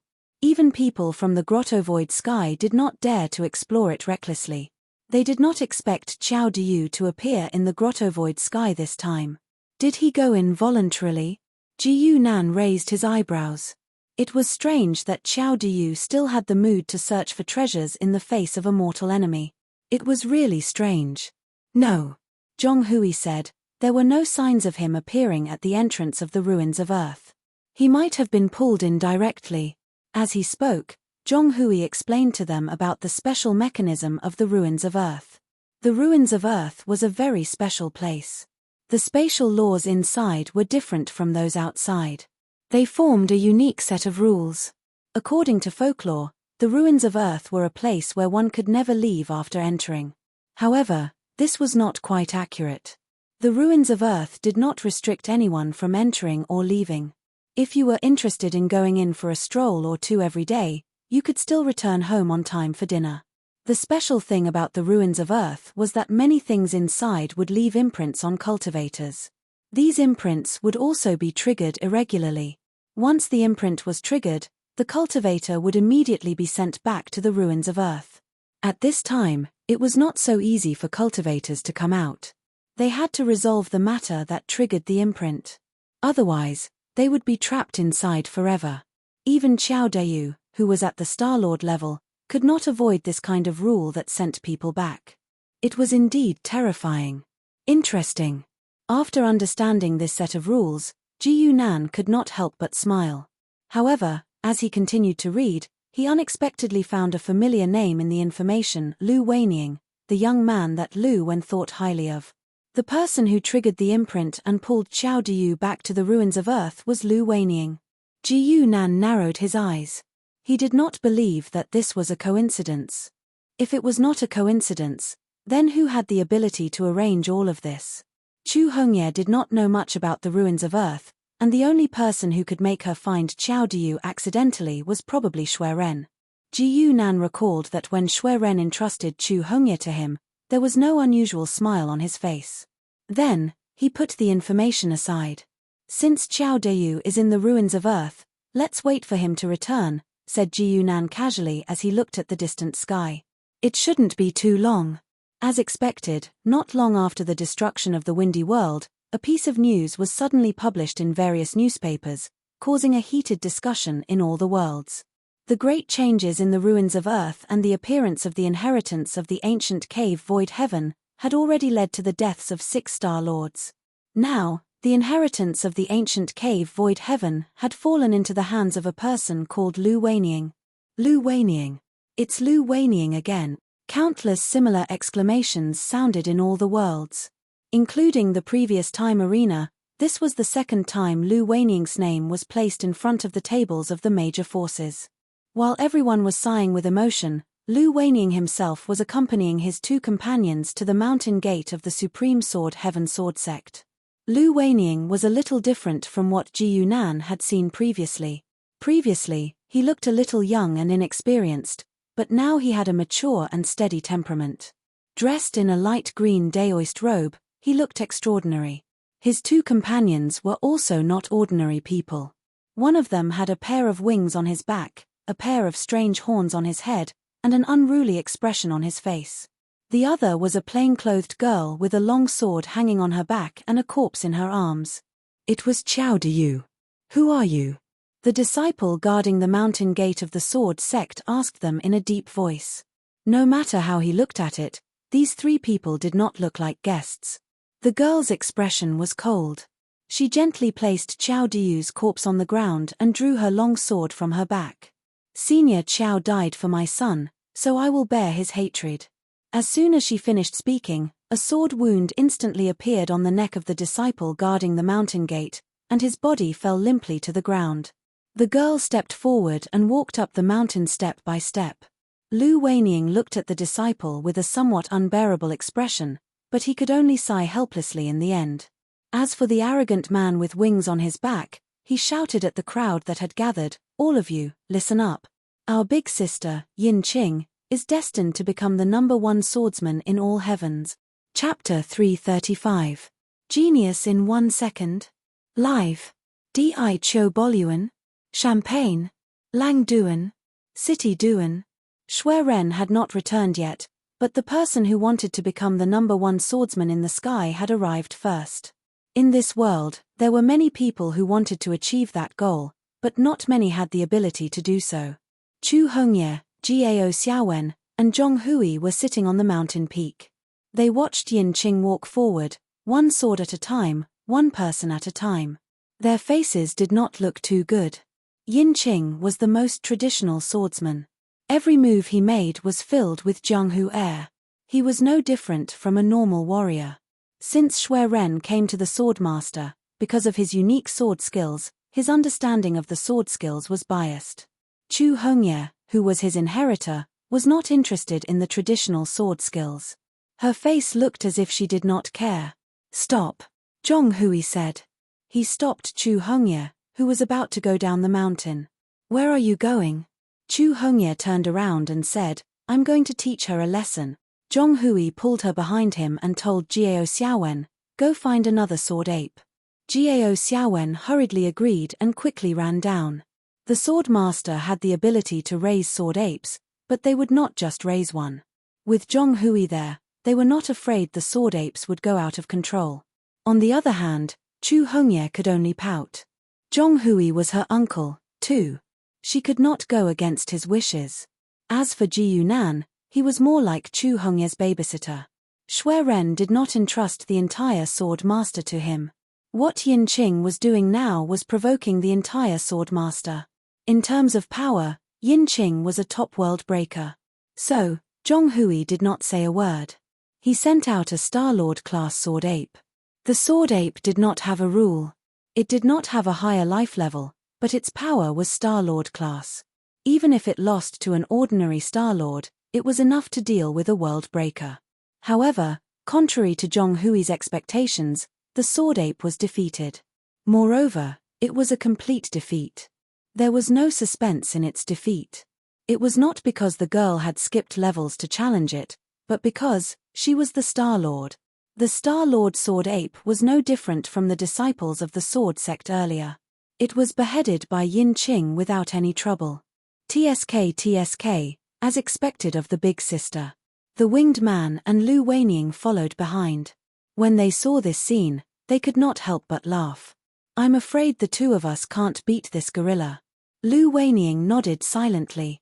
Different from a normal Star-Lord, the sword ape's power was almost completely exposed, and Lu Weining and the other two could easily determine its strength. It was precisely because of this that Lu Weining believed that if he didn't use some of his trump cards, it would be very difficult to deal with him. On the mountaintop, Zhong Hui and the others did not look too good. Chu Hongye pursed her lips and did not bring up the topic of showing off anymore. She was confident in her sword skills, but she could not ignore the difference between a Breakworld class and a Star-Lord. A Star-Lord meant that the rules were complete and self-contained. Before she could do that, she did not have the ability to challenge him. Shui Ren's sword skills happened to be the most difficult step to take. It meant the establishment of a whole new world view.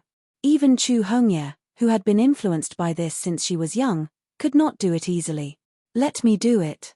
Ji Yunan's voice rang in their ears. Zhong Hui's expression changed slightly, but he shook his head firmly. "There's no need to trouble, mister. We have to take back the sword sect's face ourselves." Shui Ren had been operating in Extreme Sword Sky for tens of thousands of years, so he had more than one or two tricks up his sleeve. Otherwise, if he was not there, any Star-Lord could bully them. Extreme Sword Sky would be in chaos. Zhong Hui's gaze was fixed on Yin Qing below. The latter was already standing on the mountainside. If she took one more step forward, Ji Yunan smiled and said, "I'm afraid it's too late." As soon as he said that, the expressions of Zhong Hui and the others changed at the same time. That was because a faintly discernible sword mind was already in front of them. Yin Qing was still standing where she was. She did not take that fatal step, but the sword mind was right in front of her. Chu Hongye. The will that was completely formed by sword mind conveyed this message clearly, as if there was really a person standing in front of her. Chu Hongye's face was slightly pale. She had never included sword mind in her education. She could not imagine that something like sword mind could also transmit will. However, Ji Yunan took a step forward at this moment and stood in front of Chu Hongye. He instantly cut off all the sword mind. To others, the sword mind was extremely mysterious, but in Ji Yunan's eyes, it was as clear as a lamp. However, at this moment, he was secretly shaking his head. He was not satisfied with Chu Hongye's performance. Xue Ren had used the method of cultivating scientists to cultivate successors, causing Chu Hongye's ability to be flawed. Perhaps time could be used to make up for it, but Ji Yunan did not have that time. In comparison, Ji Yunan hoped to use probability to select divine messengers. Out of 100 people, one would definitely stand out. If 100 were not enough, then 1,000, 10,000. In this world, human life was the most worthless thing. With that in mind, Ji Yunan no longer cared about Chu Hongye. He shifted his gaze to the foot of the mountain, and his gaze became even colder. He did not want to waste any more time here. Lu Weining and the winged man, Yang Yang, hurried to Yin Qing's side. The latter said coldly, "Don't go forward." Before Lu Weining could move, Yang Yang had already taken a step back with a whoosh. His movement was so big that it seemed exaggerated. I knew this sword sect wasn't a good place. How despicable and shameless. Yang Yang said quickly. The speed of his words made Lu Weining feel that he was perhaps even faster than his sword. Yin Qing, however, was not in the mood to joke. He said in a deep voice, "It's very dangerous. Go back, both of you." Lu Weining and Yang Yang were stunned when they heard this. Even with Yang Yang's personality, he was shocked that this would come from Big Sister's mouth. The next moment, Yin Qing unsheathed his sword. The soaring sword mind was almost about to split the sun, the moon, and the stars. However, it was only a fist that descended from the sky. A soundless bang was heard. Lu Weining and Yang Yang felt their hearts sink as if something was pressing down on them. They could not breathe. Yin Qing's full-powered sword pierced through the fist. It went through the wrist, the bones, and only came out from the shoulder. But even so, a small portion of that terrifying force still remained. Fart! Yin Qing's sword-wielding right hand exploded. Blood spurted from her mouth. In front of her, Ji Yunan's figure was standing there quietly. He had a sword in his right hand. It looked comical, but no one could laugh now.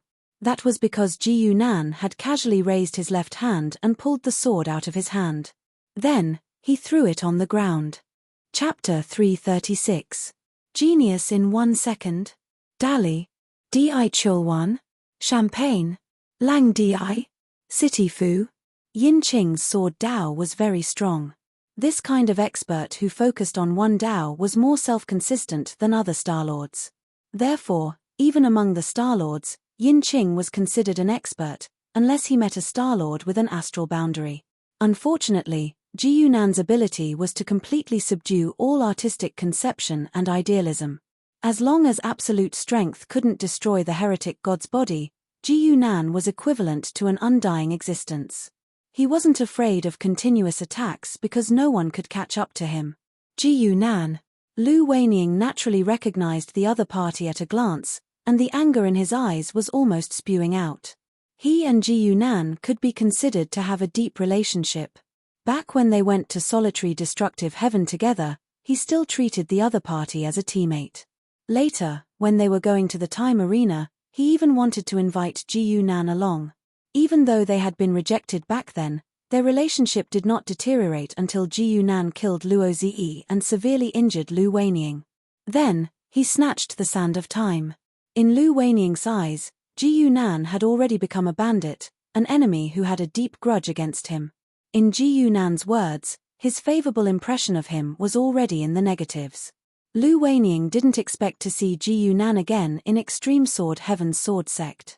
He also didn't expect that even Yin Qing couldn't stop the other party, Big Sister. Yang Yang's expression changed drastically. He rushed up to support Yin Qing and stared fiercely at Ji Yunan. Yang Yang's character was indeed very bad, but his friendship with Yin Qing for so many years wasn't fake. Lu Weining said, "Ji Yunan, if you have any methods, just come at me. These two have nothing to do with this." After saying this, Lu Weining rushed forward without thinking, took out a small box, and threw it out. A layer of fine powder began to float in the air. "Hurry up and leave." This was what Lu Weining said to the two behind him. Yang Yang didn't have time to think. He waved his hand to open a spatial passage and rushed in while supporting Yin Qing. You will all die. However, Ji Yunan only sneered and stepped into the powder. His figure was not hindered at all. Yin Qing was only injured, but he hadn't lost consciousness. Seeing this scene, he immediately stopped in his tracks and wanted to turn around to help. Yang Yang hurriedly dragged her back and said, "Big sister, what are you doing? That kid Lu Weining is blessed and has a long life. Ordinary people won't be able to hurt him." It wasn't the first day they met Lu Weining, and they knew that he was blessed with great fortune. They didn't know who stood behind him, but he wouldn't be killed so easily. Of course, Lu Weining himself didn't know this. He smiled bitterly and watched as Ji Yunan's fist descended. "Brother Yang, big sister Yin, it looks like I'll have to take my leave first." Lu Weining thought helplessly. However, at this moment, a white light suddenly flashed in front of his chest. 9 light spots floated in the air and formed a strange array. High up in the sky, Lu Wen sat on a chair, and a woman in Taoist robes stood in front of him. This person was the Paradise Heaven Star Lord, Yu Lian, and the place where the two of them were was Lu Wen's Shijitian. "Your man took my lineage's inheritance. Lu Wen, you've reached too far." Yu Lian looked coldly at Lu Wen, her tone not at all polite. She was much more experienced than Lu Wen, and she wasn't weak either. Naturally, there was no need for her to be polite. However, Lu Wen only smiled and said, "Lu Weining is only a friend of mine. How can he be my man?" Yu Lian obviously wouldn't argue with him here. She smiled coldly and said, "Fine, I hope you can still say this when I kill him." This matter concerned the inheritance of the Paradise Heaven. Even with Yu Lian's status, she didn't care about bullying the weak. In reality, at the level of the 13 heavens, it was more about whether they felt it was worth it, and not what others thought. If anyone was dissatisfied, they could just kill them. However, Lu Wen's expression didn't change. He shook his head slightly and said, "Ordinary people probably won't be able to touch him. Shui Ren is also busy recently, right?" The relationship between Shui Ren and Yu Lian wasn't a secret. But now that Lu Wen mentioned him, it was obvious that he was the one who found the matter that Shui Ren was busy with. Yu Lian was silent for a while. Suddenly, a smile appeared on her expressionless face. "Shui Ren has held the title of Sword Saint for so many years. I'm afraid you've all forgotten that when he was young, he was famous for his meticulous planning." After saying this, Yu Lian's figure disappeared from Shijitian and returned to the Paradise Heaven, where she and Shui Ren had conversed. Of course, Shui Ren was no longer here, but the note he left behind was still there. 9 stars appear, capture Lu Weining, and obtain the inheritance. Junior brother Shu, please make a trip to this matter. Yu Lian's voice echoed in the Paradise Heaven. Yes. In the extreme sword heaven, 9 spots of light shone brightly in front of Lu Weining. They actually formed a strange formation pattern and blocked in front of Ji Yunan. And as the formation was formed, the true appearance of these 9 spots of light was also revealed. They were clearly 9 small people with different appearances. There were men, women, young and old, and they all had one thing in common. They were all Star-Lords.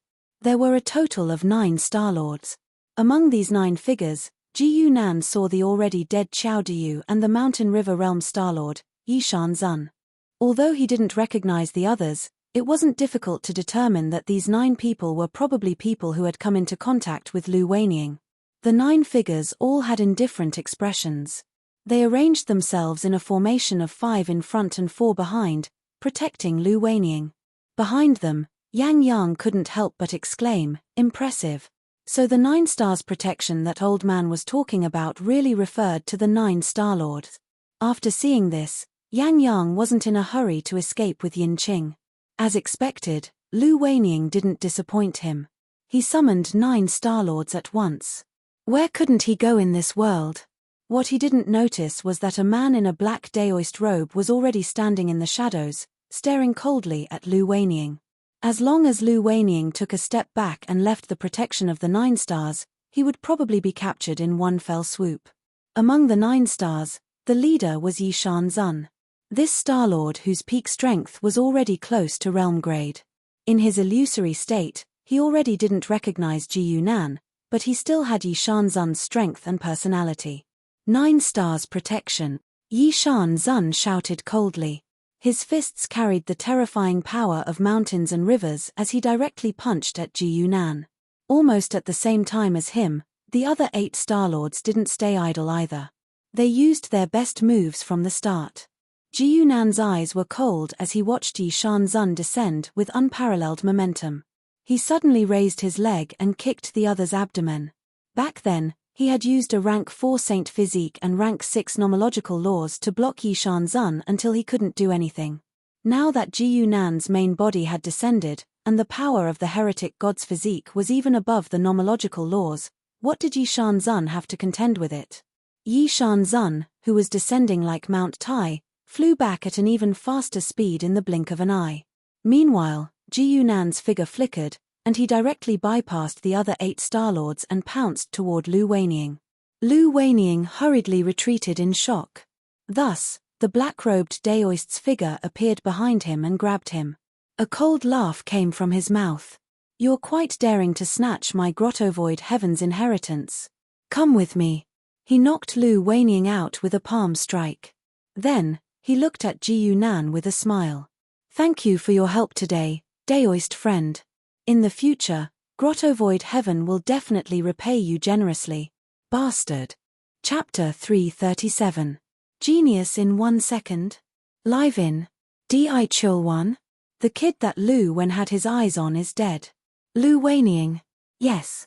When Xue Ren returned to the Grottovoid Heaven, this was the first news he received. This sword saint, who Yu Lian had called flawless foresight, had miscalculated this time. It happened in his extreme sword heaven.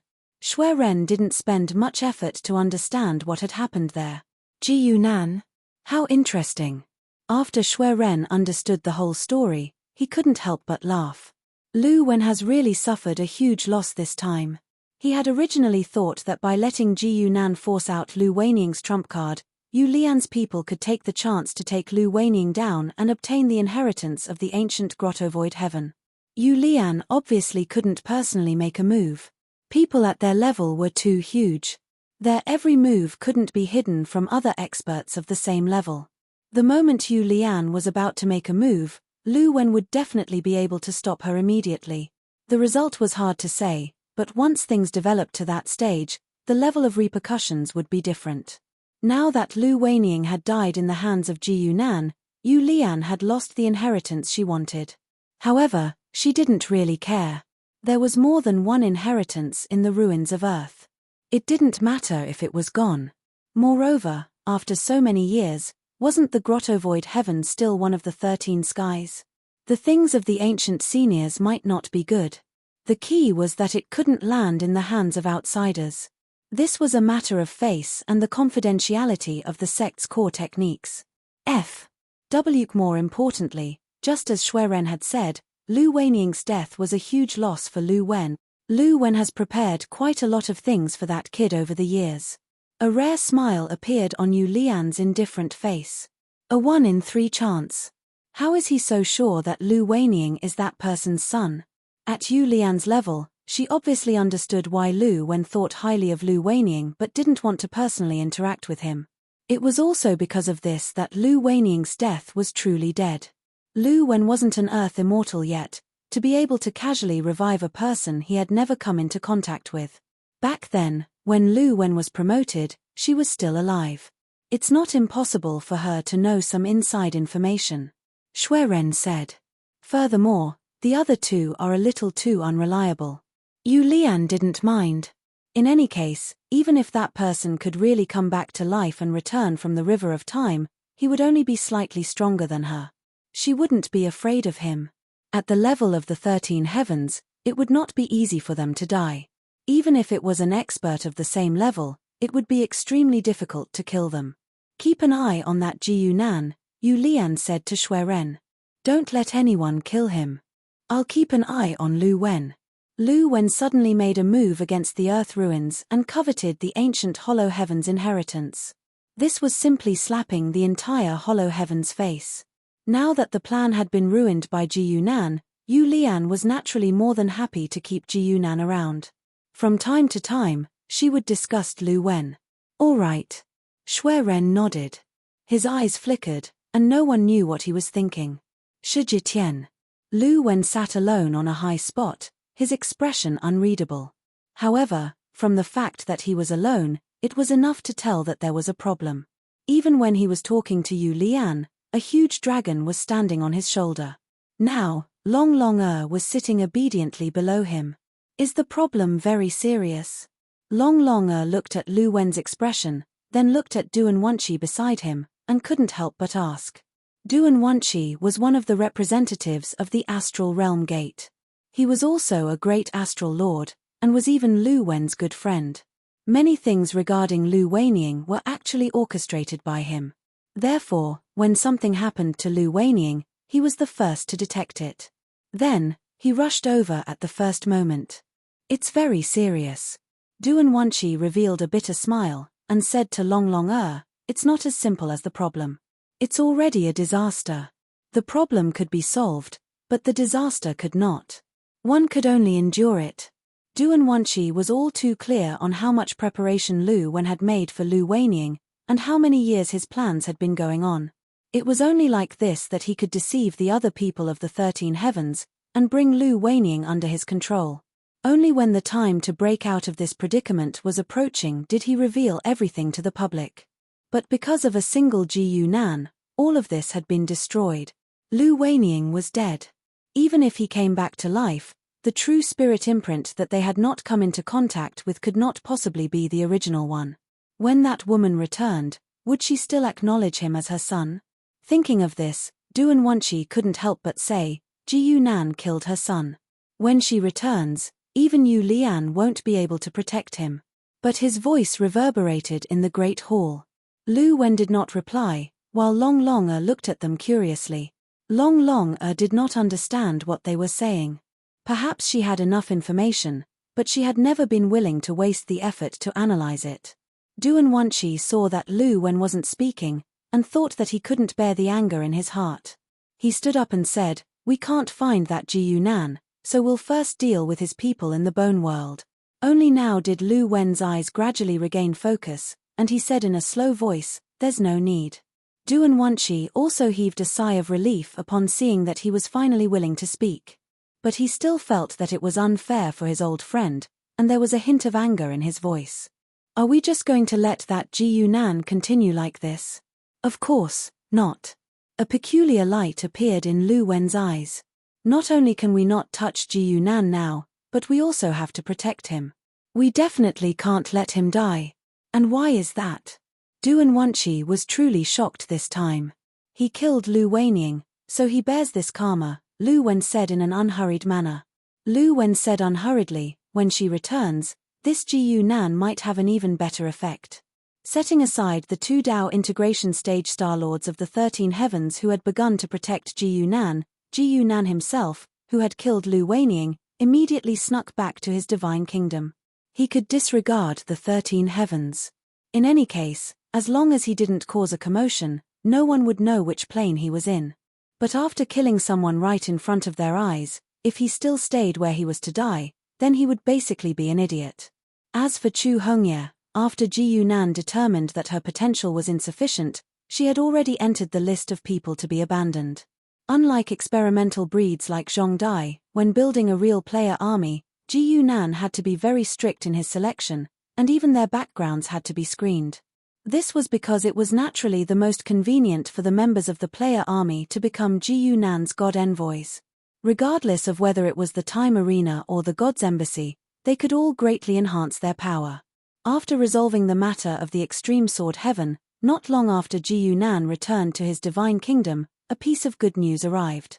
The 2 groups of Blood Tribe members who had formed teams to clear the Crescent Moon Realm had completed the Crescent Moon Realm dungeon on the same day. Ji Yunan finally had a second stable source of point.